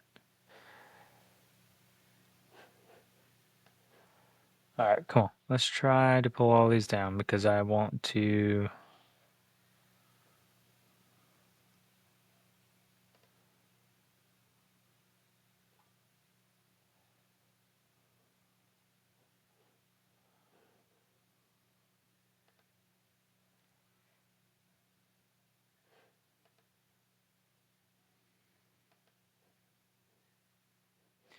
This is all junk that we don't really care about. Hasn't really found anything.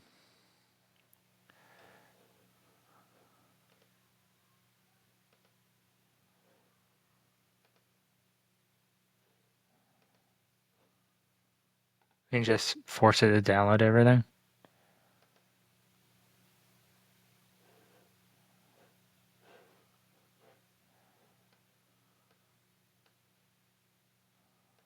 I can't even see the save button.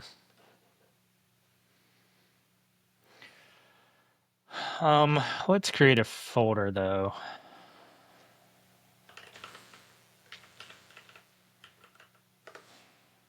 And let's save it there. Oh.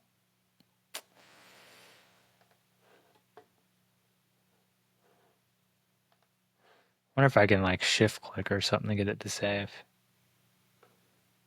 Nope, just opens a new thing. That sucks. Alright, whatever.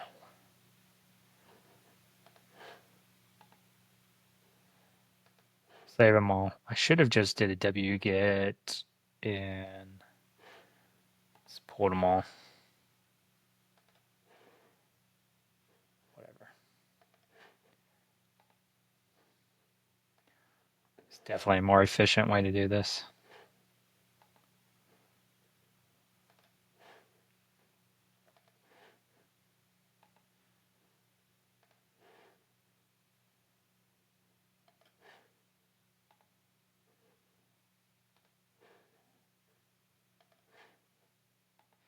Halfway there.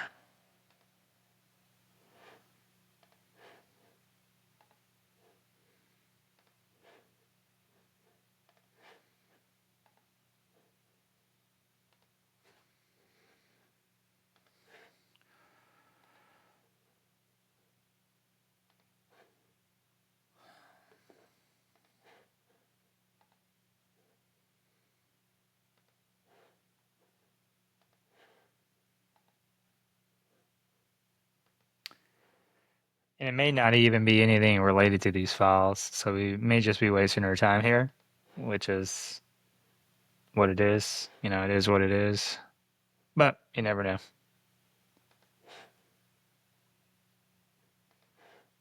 It's life of a hacker. We waste our times chasing the wrong rabbit, and then hopefully we can find our way back. All right, so we have all the junk that we wanted. Well, and I just want to look in here to see if I missed anything. Doesn't look like I did.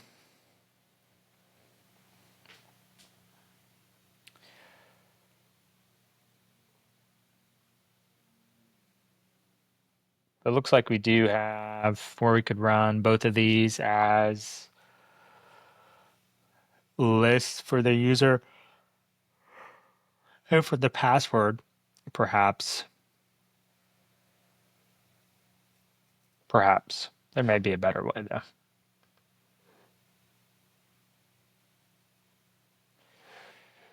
though. Let's continue enumerating and see what else is here.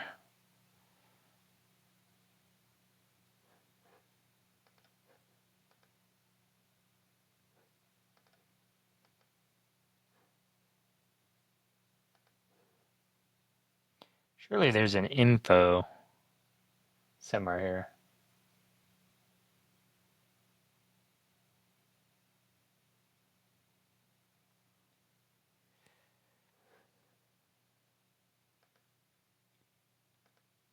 That's that. It's got to be in here, right? No, we looked in here. English language.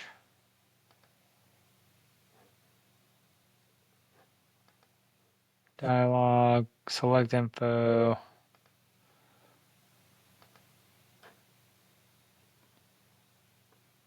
It's everything.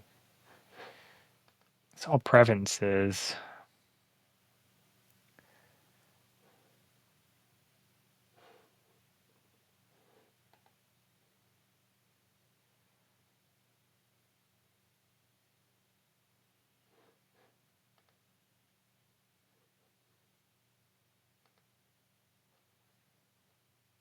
What's that? Let's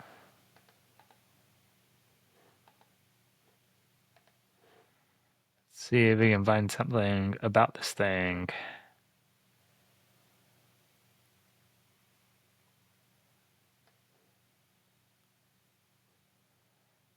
So this may help us.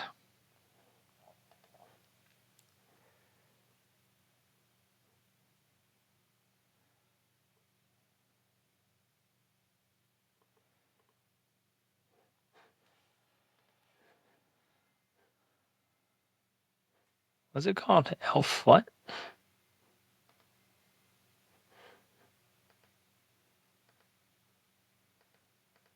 Let me get rid of one of those. Actually, both of those. And that. And that. L Finder. Let's see if there are any exploits for this.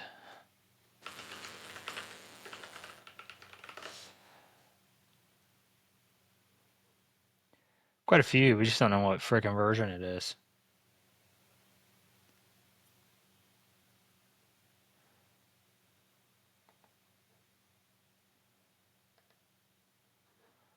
We gotta always say YOLO and do what we did before and just run random stuff.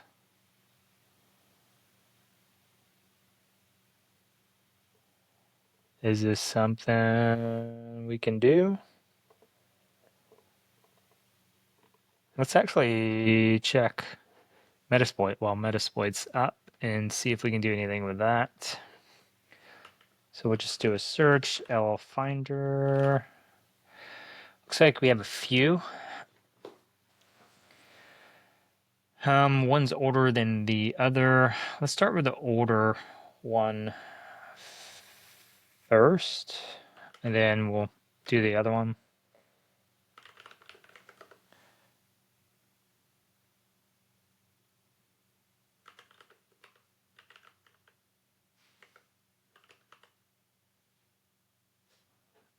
I keep forgetting what the name of this thing is. Files.lookup.thm.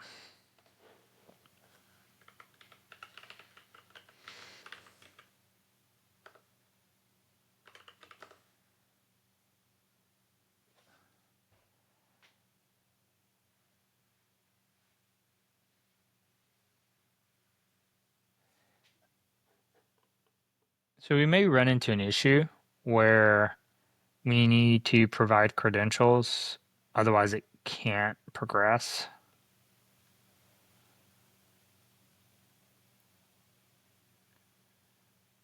So we may need to do this manually.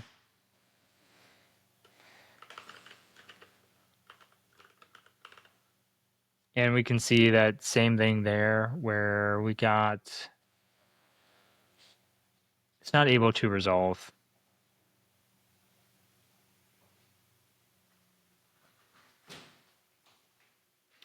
I've never used a vhost option here. Is it Boolean?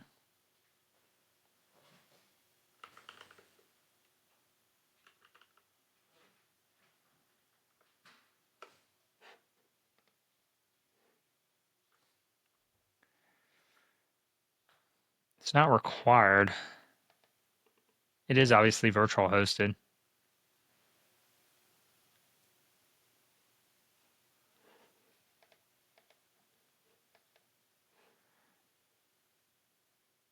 Wish there was a way to identify what version this thing is. It would make life a lot easier.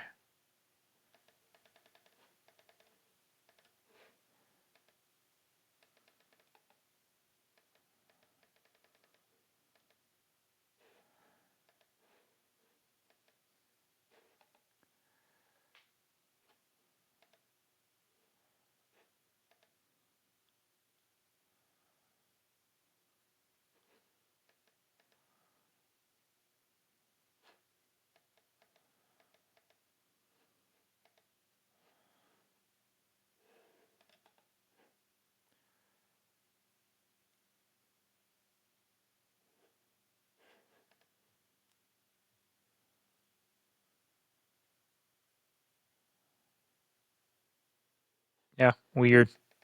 Okay. So the question is, how do we utilize these and present credentials? We could write a current session. We could also just enumerate this payload or understand the payload and then use it.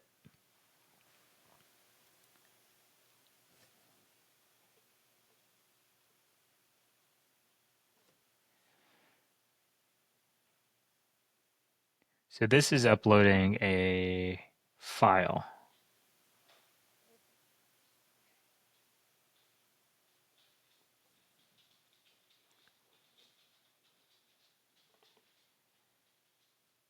And this is the payload.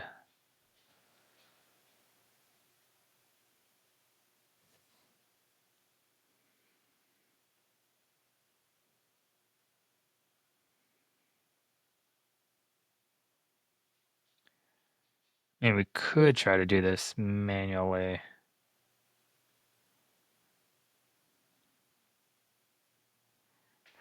But it might not work.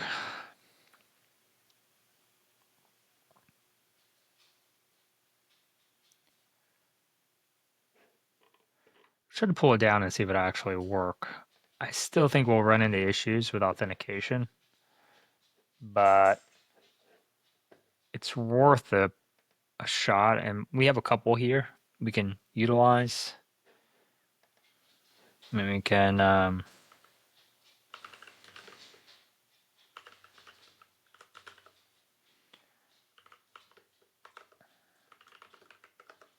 see if this one has credentials.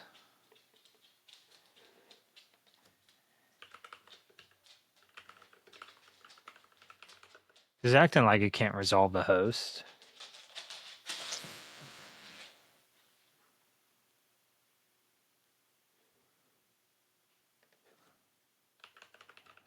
I've just never used it.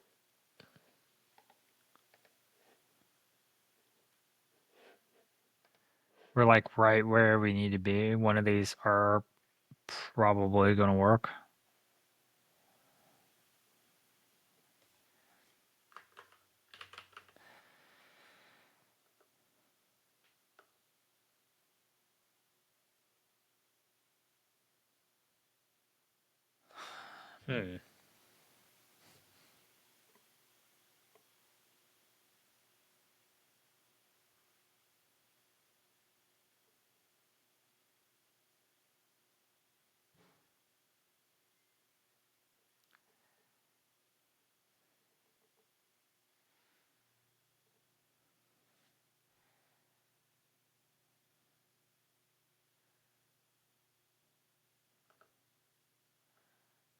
Still doesn't give us an option. We could try adding it.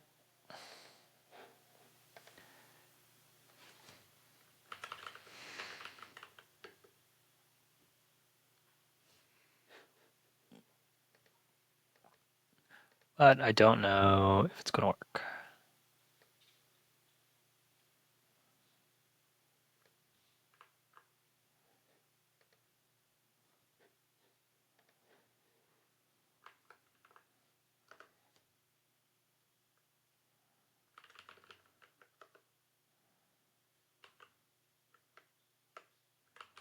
Set L host, so this listening host to tune 0. Show options. Doesn't look like we have anything missing. Let's run, see what happens. My guess is we're going to have a similar issue.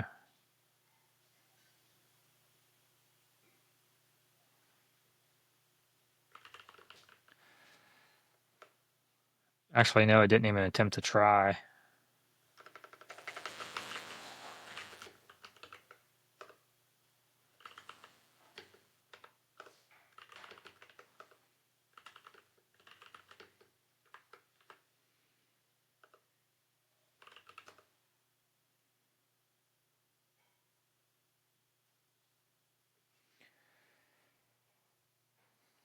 So it's still acting like it can't resolve the host. So what if we gave it the IP address?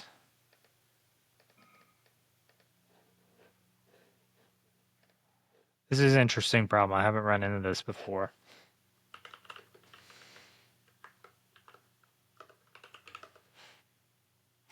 Nope, same thing. Still trying to resolve it. Or still can't resolve it. I was trying to get a DNS resolution externally, I think, and obviously it doesn't live there.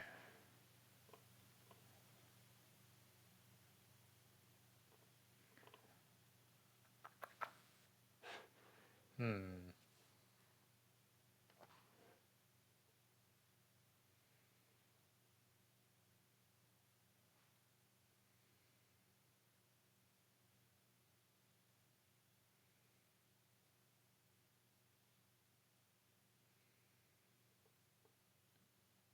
I'm looking up to see what other people have done here. It looks like we are doing what we're supposed to do. I think what's happening is that Metasploit isn't using our host file that we created, which is interesting. It's probably using whatever was loaded in memory at the time, is my guess. I don't know for sure. But it looks like people are doing this exact thing and it's working.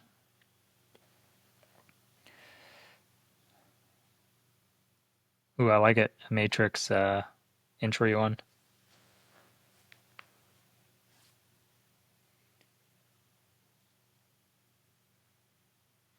All right, let's try it one more time. Search L Finder.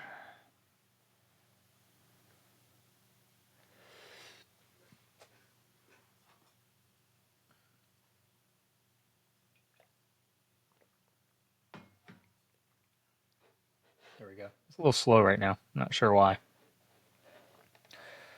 Let's see. Use for, I think was the last one we were using. Show options. Yep. Set our hosts to files dot lookup dot THM, I think. Files dot lookup dot THM, that is correct. Everything else should be good. Yep, it's in there. Run. Look at that. It's actually working this time. So that's what it was. It was utilizing the old host file that was loaded into memory before we started Metasploit console. Because remember, we modified the host file before we started this, but it was with lookup.thm. We hadn't added file.thm because we were trying to do some exploits prior. So there were some issues.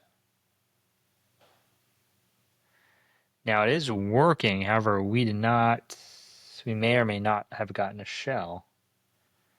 No active sessions, so something's up. We may just need to modify the type of shell or the type of payload we're utilizing. There's not a ton of options here. Right now we're using Unix. No, we are using PHP interpreter reverse TCP. Sometimes it pays to use something very basic, and sometimes not. I'm just curious what they're using in this. No. No, they use some interpreter payload.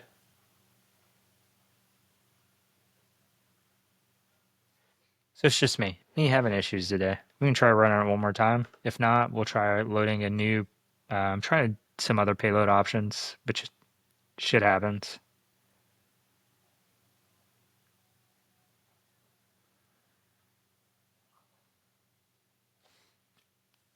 Could also be the port,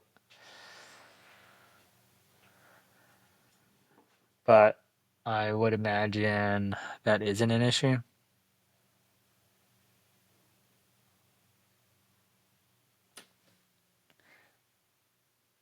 Looks like they used the exact payload we're using. They didn't even change.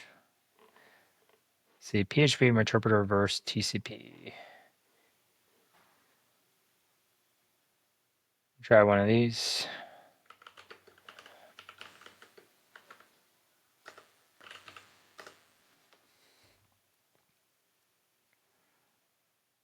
Sometimes you have to try a variety of payloads to get it to work. Some are just not as stable as others. But we are using we are using the correct one. So we do have allegedly RCE. We could try Pearl. Jeez.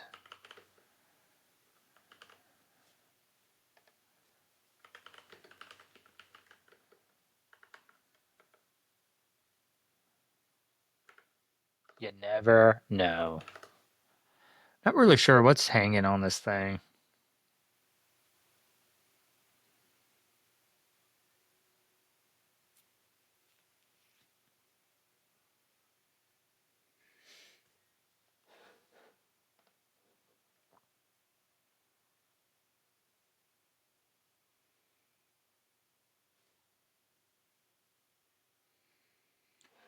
So maybe we need to try, see, show info. Nope. Show options. Maybe our IP is wrong. I think our IP is wrong. It's got to be. There's no way we're. Yeah, that's what it is. Set L host to tune 0. Show options. Show payloads. Set payload to, oh, not to, I think we were using 18 is what I had before. This should work. So the issue, I think, was that wrong IP, obviously, it can never find its way back, but that's obviously why we weren't getting a session either. So see, we get successful sending packets, and we do have a session now. We should wait. It should pop open in a second. Yeah, not really sure why there was an IP in there if it wasn't going to work. All right.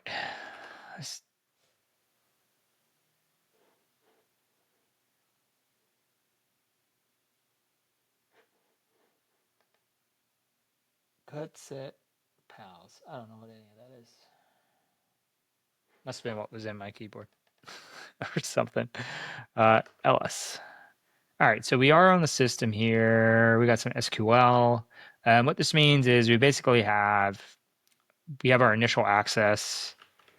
Sheesh, I forgot what all the commands are. UID, is that it?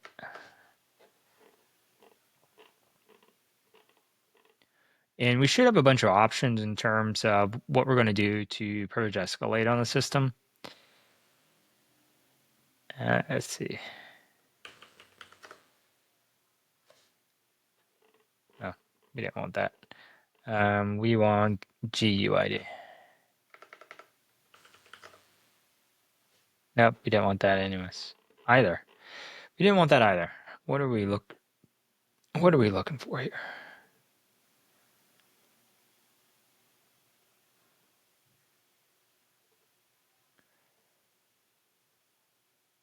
Get UID. All right, so we're www data, which makes sense, which is pretty common with web applications. We can drop into a shell if we want, but we won't be able to utilize Meterpreter's capabilities, right? If we have a Meterpreter shell, we can launch attacks, post attacks on here. So let's see if we can find the initial flag. I don't know where that is. I wonder if it's going to make us go through the MySQL server.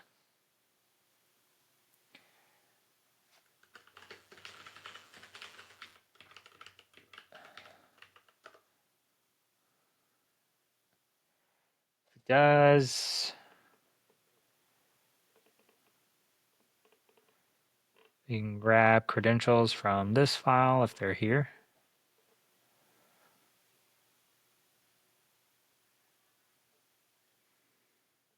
And we also have the ability to upload and download files on here as well. So like we may not, like PHP shells are not the best, so we may want to pivot to a better shell. That's typically what an attacker would do immediately.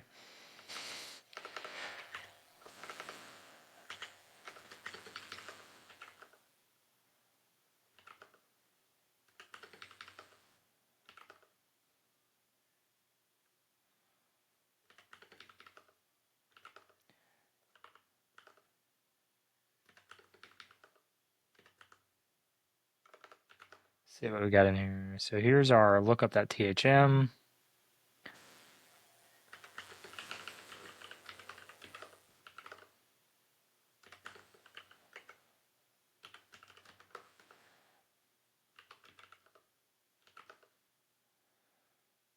Nothing really in here.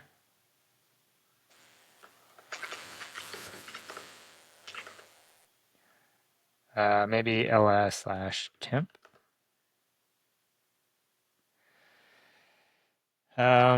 cd/home. Oh, there are think users in here.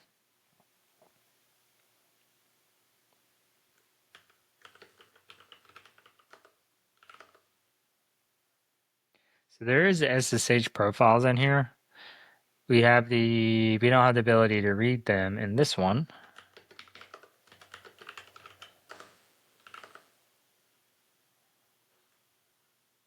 So we do have the ability to read user.text. So this should, no, we don't. I thought we had read. Nope, that's for the other person. So we need to get to think to get it. We do have read in the profile. We have read for VM info. We have nothing. We have bash history, but there's nothing in it. So nothing there.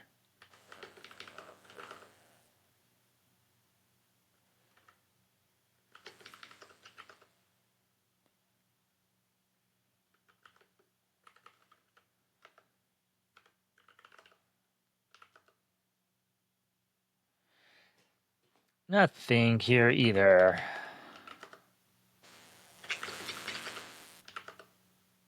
So, we're striking out so far. We are on the system though, so that's good. I was expecting for us to be able to get our first flag. Well, add an hour. I do want to finish up here. No, there's only 2 flags, user and root. So we do need to pivot to user.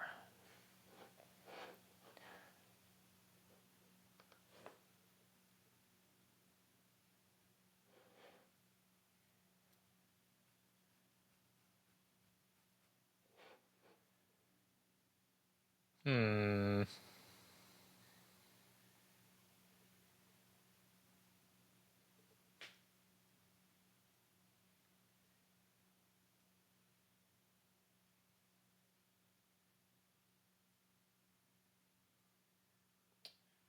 Oh, we're running out of time.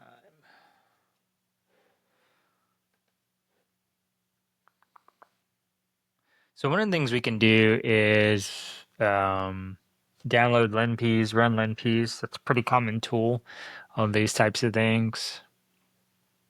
So let's do that because I do want you to walk through a normal, like what you would do normally. So we can just download this. LenPs actually might be on Linux now. Let's see.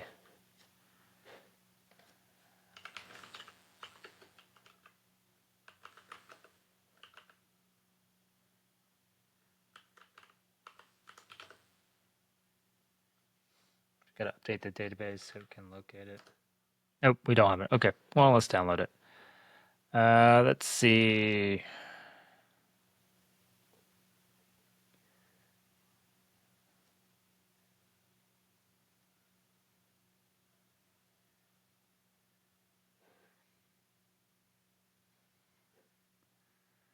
So yeah, we can just pull nps.sh and let's throw it over into downloads.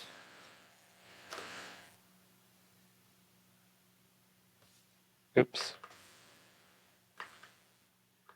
That was not what we wanted. We actually want to download it. That was actually executing it. I should have read it closer. Let's pull this one down. What we'll do is we'll transfer it to the system using Metasploit. We'll cd2/temp. Nothing's there. We'll upload /home Kali downloads.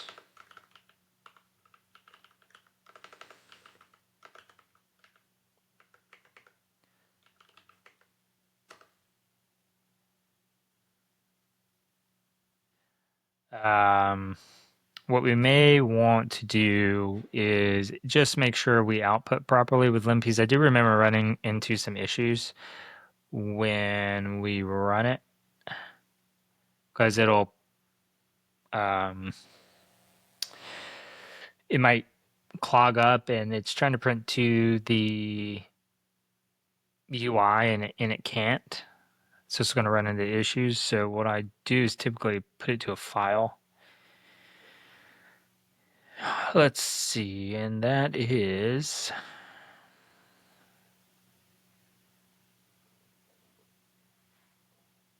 I don't see it. It's recommended to run ARR.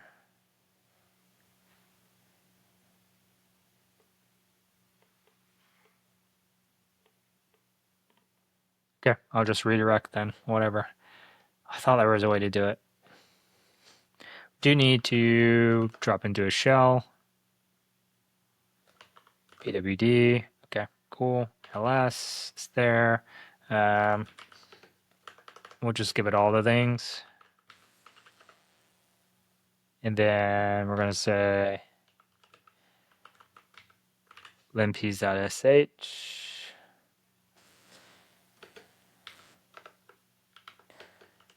limps.text. Let it run. It should take a while.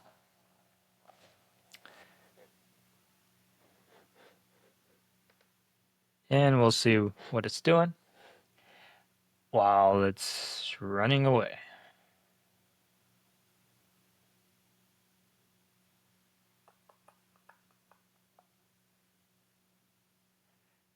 And there's a lot of things we can check as well. We're doing this. We want to look for a common privilege escalation opportunity. So it could be services that are running that are elevated, programs that we have the ability to run as a different user. There's lots of stuff we could try doing. So this thing might be having a tough time because it's in a because it's running from PHP.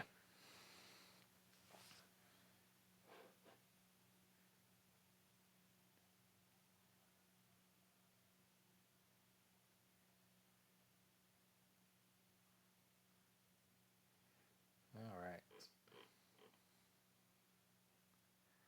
I feel like these are not the same easy that I had when I was growing up.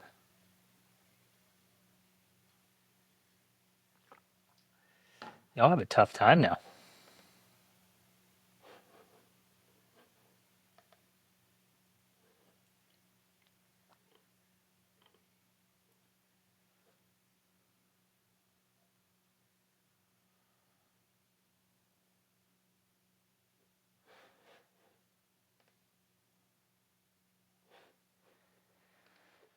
All right, we're gonna cheat and look. We got like 40 minutes left to go. So let's see. So they looked for SUID binaries, which is pretty common. We should, this would have caught that actually going through.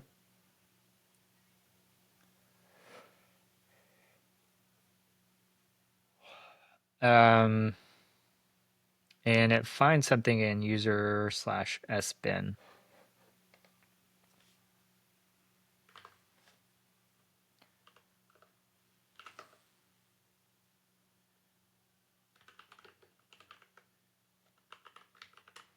We can count this file now and see. We could run it in the background. Okay, so we got lots of output here. So let's look through this, see if we actually have the results I expected. There's Netcat on it.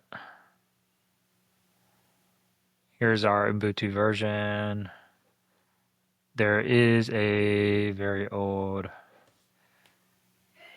version of sudo on here. We may be able to prevesc with that. I would love to.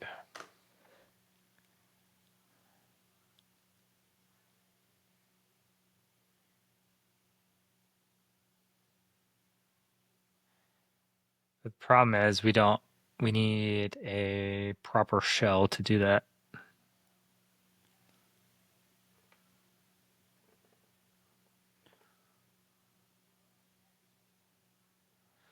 Okay. All right. Back to what we were doing. It may be possible though, because we should be able to SSH in as the user. Here's some exploit suggesters, dirty pipe. That's pretty common, especially older systems.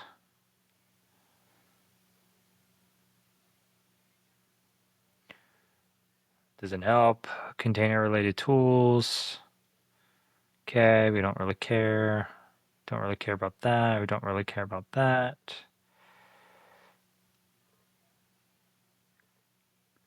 Don't know what's going on there. We don't care about.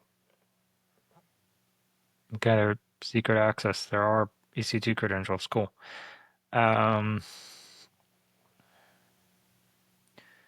Here's all of our processes here. There's some cron going. There's our linps. We have these. There is SSDHD. Says we can dump creds as root. Cool. Doesn't help us right now, though, does it? And that's it, because we didn't let it finish running. So it wasn't able to find the thing that we wanted. We do need to go back into a shell. Let's paste this in, see what it tells us, see if we get what the other person had.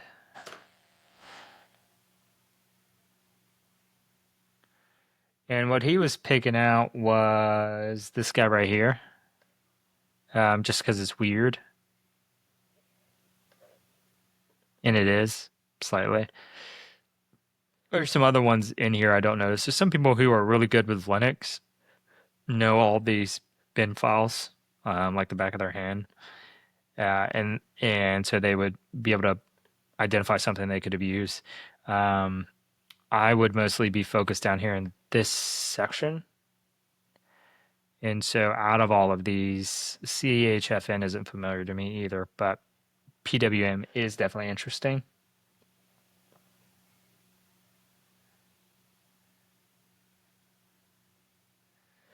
So basically he just executed it to see what would happen, which is cool. I like just running stuff and seeing what magic happens. Running ID command to extract the username, ID, and password. ID, www. Huh, interesting. Is there a help to this? Nope.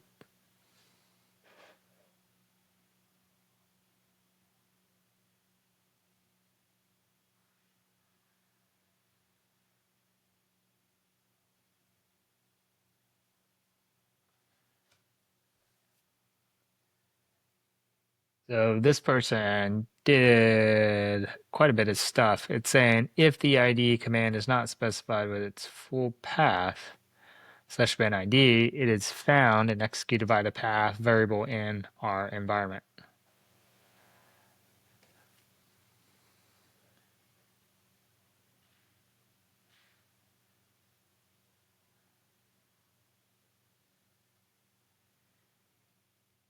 Oh, that's interesting. He's doing some clever stuff. I don't know where he identified that. Maybe he looked up PWM to see if there was something goofy with it.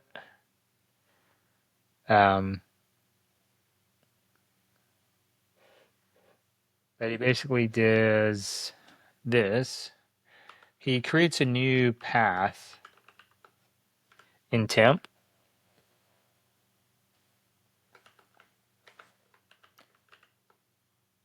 Yep, I messed up. So path equals that slash TMP. So this is going to point to path. Then we also need to create a new file in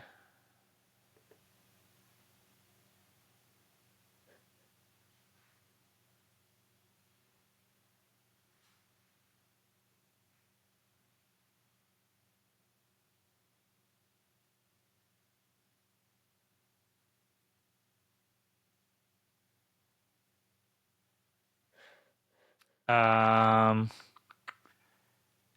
yeah, we may come back to this in a second. I want to go use our interpreter shell to write a file. I guess I could have done it echoing to the system, but there's going to be some issues with the potentially dropping these specific um, characters. So the exclamation mark specifically is what I'm concerned about. So we'll create a file here, and then that'll be what we drop. So we're just going to create a new file to run stuff. Shebang, bin bash, echo, UID 33 think, GID equals 33 think, groups equal 33 think. This solution is not a beginner level solution by any means. So we're going to name this ID. So we have that there. Now we can use Metasploit to drop it, our interpreter drop it. So see where we're at. Should be temp, upload, slash home, Kali, downloads, ID. All right, cool. And then we'll drop back into our shell. Let's echo path real quick just to make sure it retained it.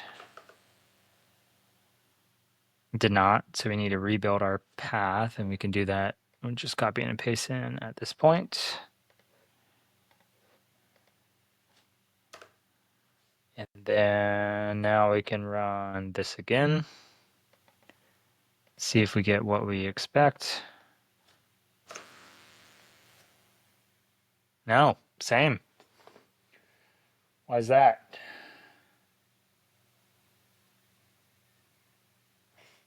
Let's try catting.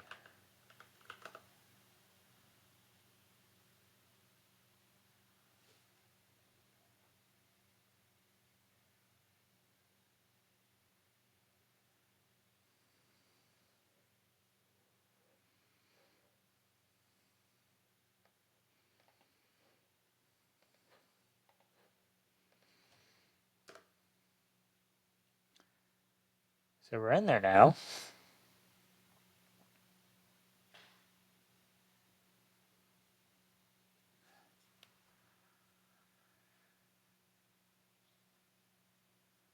But it did not work as expected.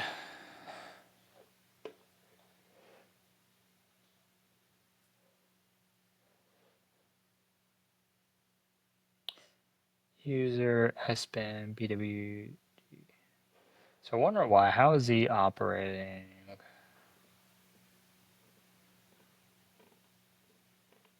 He had to change his access at some point.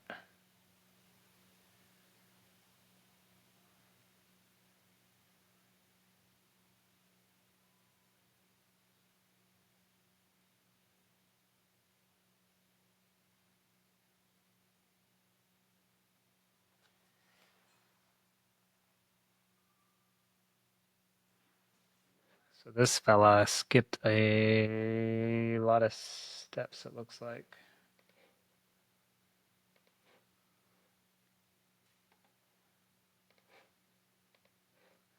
$30, time crunch.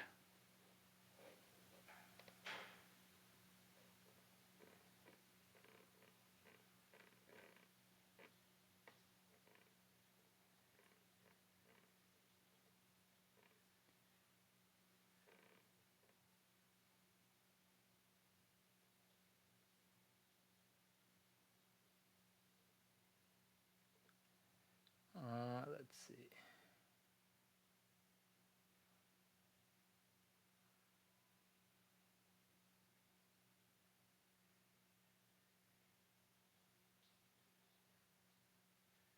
Oh, I need. Sheesh.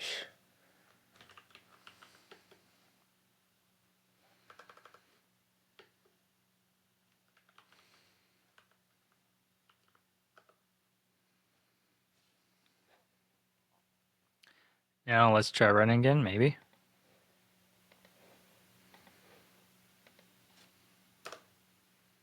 Okay, there we go.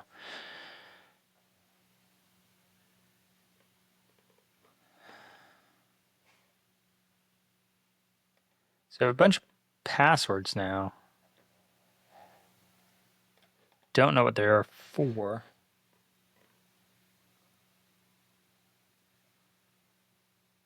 So this was think. Okay. So now basically what it's in is we just use Hydra to brute force. We'll drop these here. Save as think.pw. Save. Switch to Hydra. Don't actually use Hydra very often.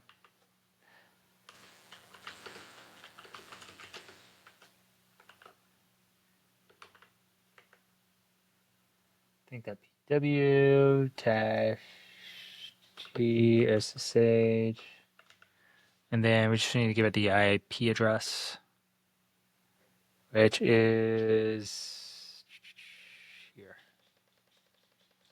all the way back here.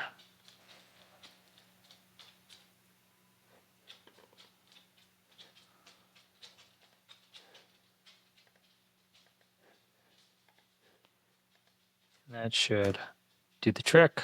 Nope, invalid syntax.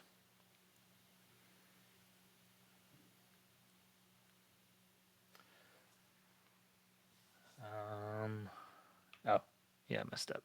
I think speed. Huh.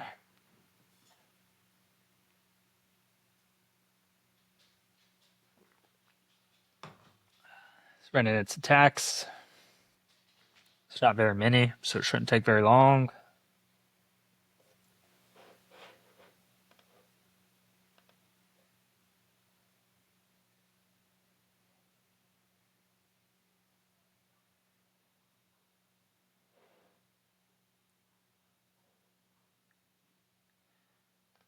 So we have our password now. And this is going to be obviously SSH. There's SSH set up for think. That I just copied the dang password. So we'll take this in. And then it'll ask us for credentials. We'll paste. And we're in. Then we'll do an ls cat user.text. Paste this in.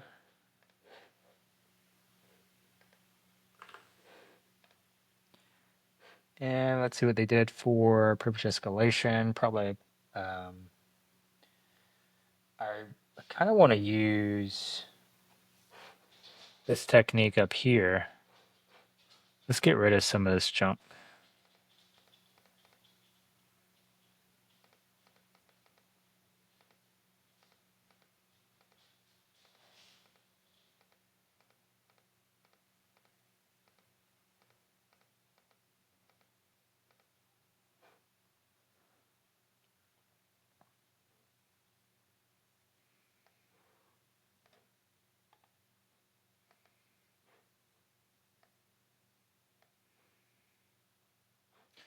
See what pseudo version we have. I really want to try that one because it popped up.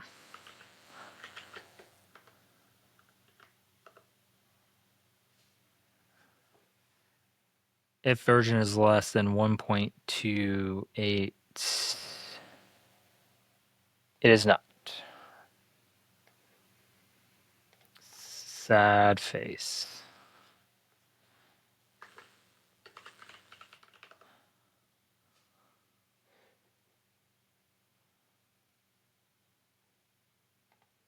There is an exploit somewhere.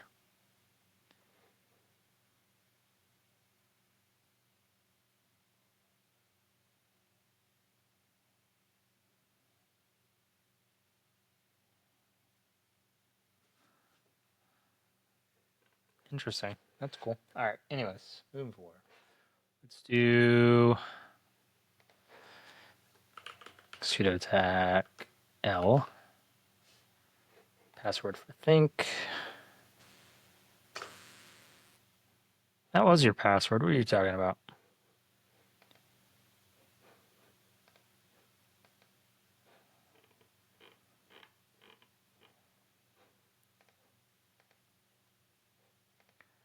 Where did I run Hydra at?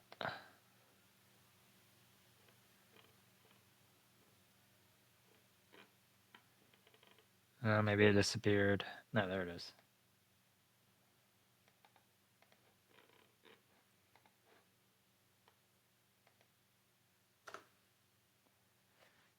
So we can run user look. So let's see if we can do anything with that.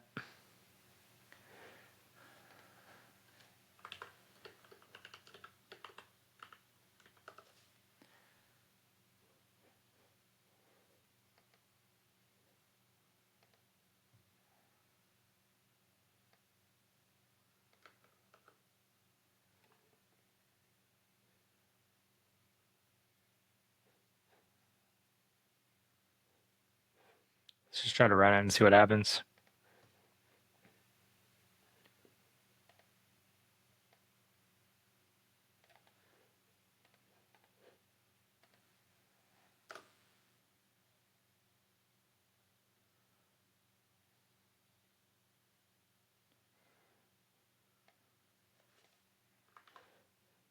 Oops.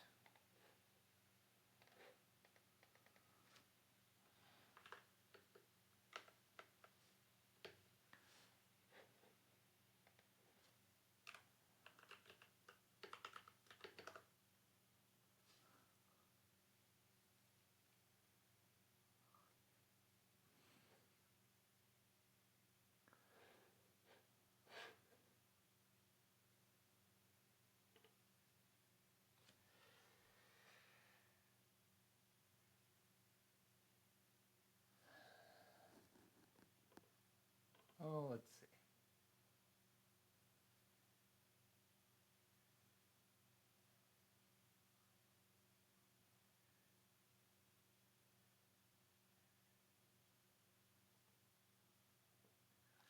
Oh, what?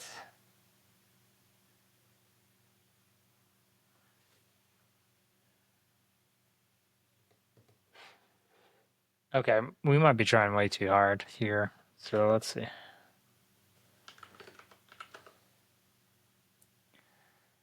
So those were the passwords we looked at. Where the hell are they at?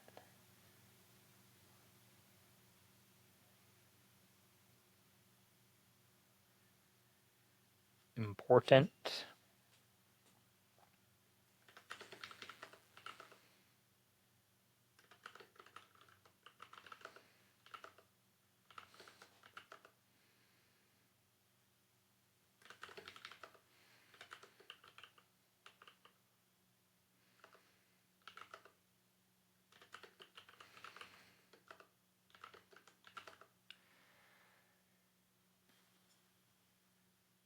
Nothing there.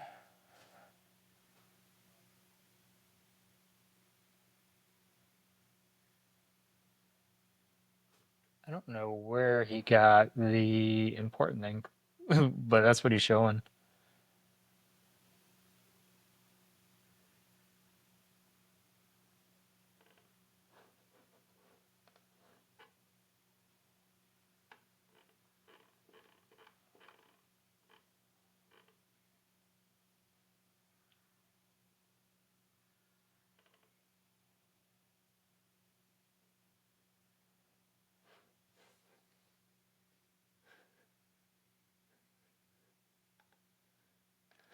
All right.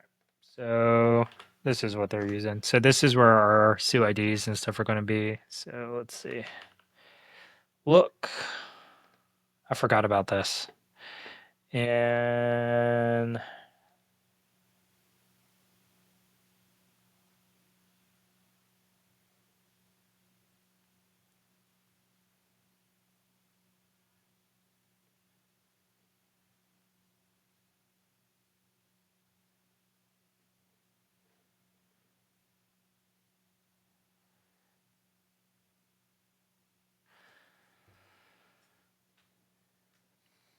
so looks like we can read a file.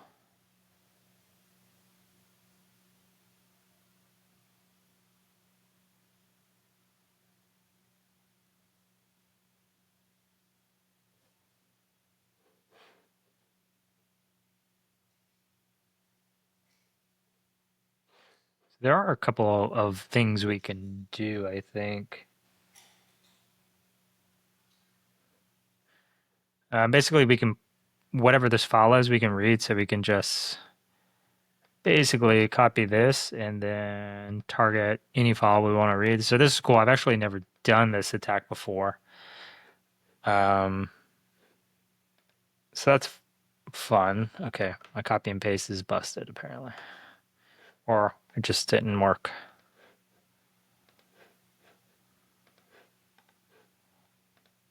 There we go.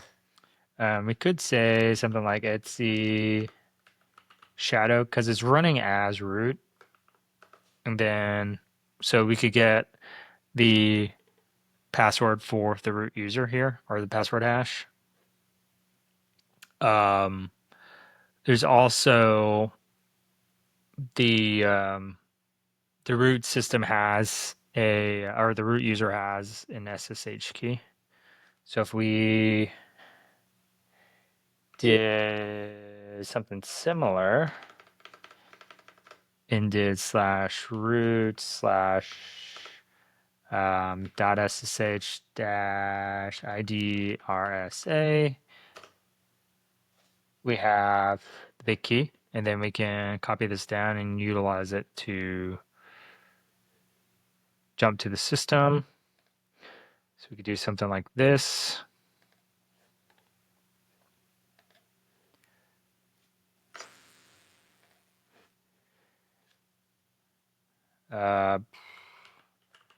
Lookup .ssh root dot key, and then we should be able to do something unless I mess something up. I think I do have to change permissions on the thing. That's Cali. So we'll go cd.ssh. Yeah, we'll do this so I don't have to fix syntax. And we want to do dash, I think it's L. No, I.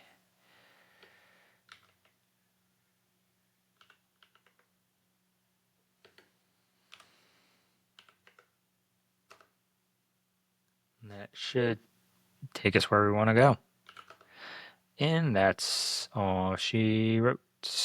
So we did cheat. We would have definitely got our way there eventually. I don't think this was an easy box. And I said that about the last one. And I'm starting to have deja vu. But Yeah, some of these things weren't necessarily easy. So, like that trick to get things credentials wasn't necessarily easy at all. So that was kind of interesting. I actually haven't done that technique at all. Look, I've never used before, but that is pretty common. I would say definitely bookmark this site here. I'll put it in chat for people. This is a really good one. So if you get to the point where you're doing privilege escalation, you're trying to figure out how to do it, you may have some SUID binaries. There's a lot of really good stuff in here, actually. And Linux is always something like that. It's either a kernel exploit for privilege escalation, or a SUID, or a cron job running that's weird, and that works almost every time, or like credentials just sitting on the system somewhere. But I haven't seen much variation other than that, except for this one. Um, but I have seen similar where there's a custom file and you have to do some work to identify what it's doing. So we may have been able to pull down the file and looked at it. So like for instance, we have some time here. So let's terminate this channel. Let's see, what were we running? Yes, let's download this and just take a peek at it.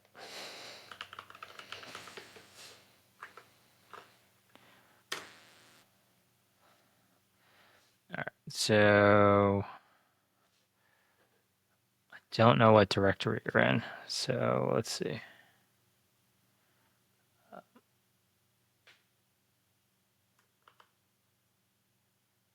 I think we do background. Yep, there we go. PWD, where'd it go? Kali Pirate. Okay. So let's go take a look at it. Oh, we're already here. So ls, and if we look at PWM, we may be able to understand what it's doing. It's running ID command to extract the username. Error reading from ID. So just some stuff. So file. So using the errors, we can interpret what it's doing. So it's looking here first. I don't see the root business yet. That means it's in here. Or not the root, the temp.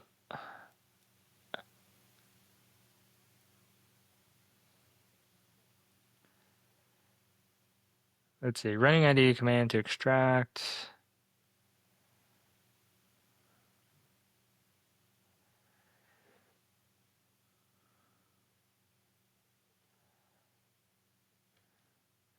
I don't really see that in here. So that's interesting. Maybe it is.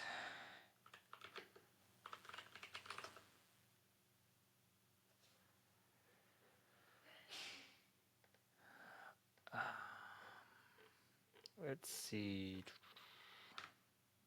PWM, jeez.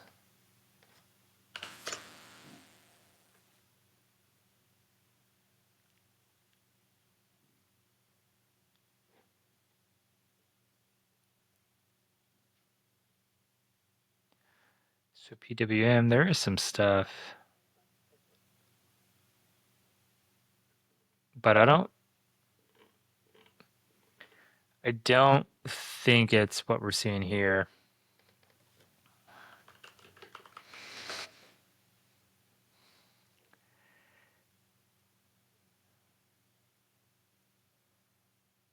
Yeah, interesting.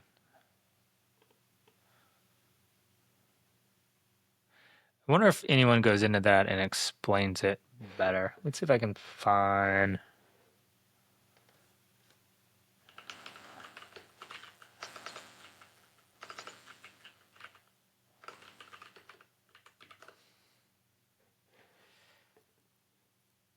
Let's see who I have up here. Let's see, we have vhiker, Rosanna.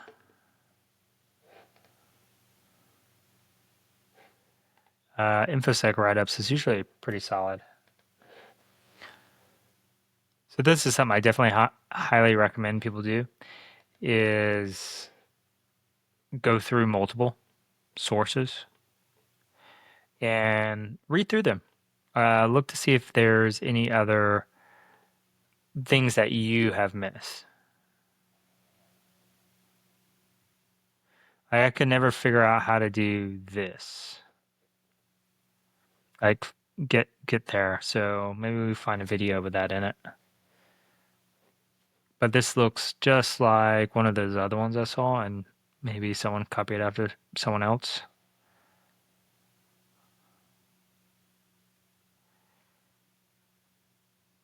Yep. So this was a mistake I had made. I didn't change the permissions on the file before I tried to execute. That's why I didn't do it. But once I did, it worked.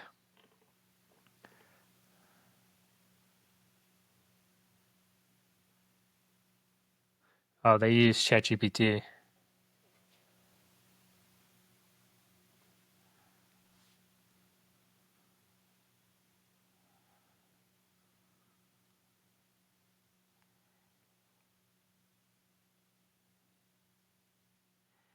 They don't really explain this well either. Um, so that's not good. Let's see if we got someone who has done a really good write-up.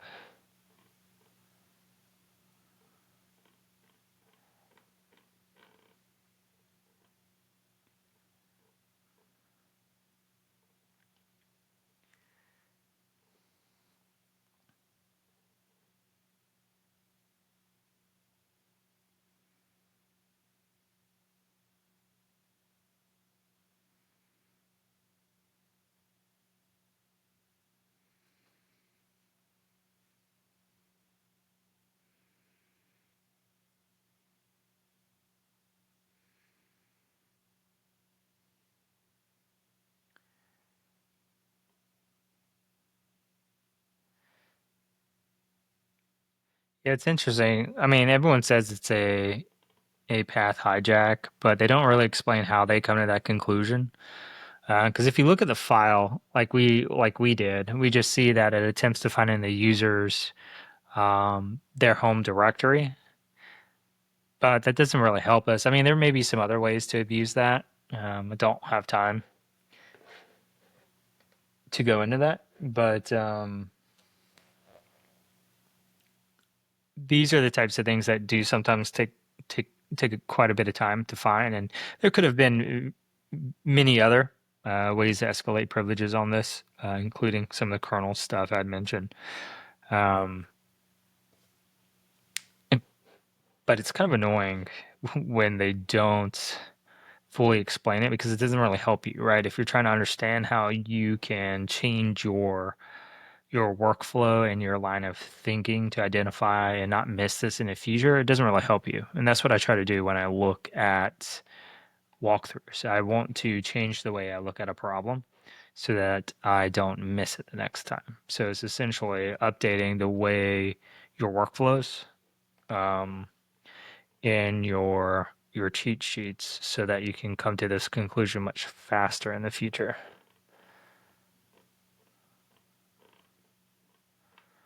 So let's see if this one does any better for us. So it looks like a lot of people had issues with this, so I'm curious why it's still marked as an easy one. But oh well. So here we go. This looks interesting.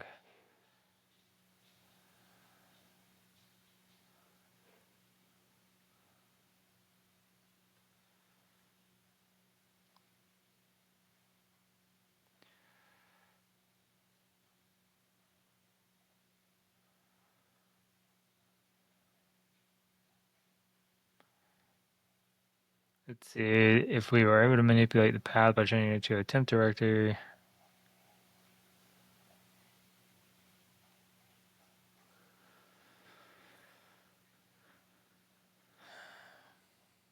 Again, it doesn't walk you through the line of thinking well. that you can reverse engineer the steps. So that sucks. But oh well, we'll end the stream there tonight. Hopefully everyone had a good time, and we'll pick up and do some stuff probably Tuesday and Thursday of next week. So join us about the same time then. Look on my schedule for updated information. We'll see you next time.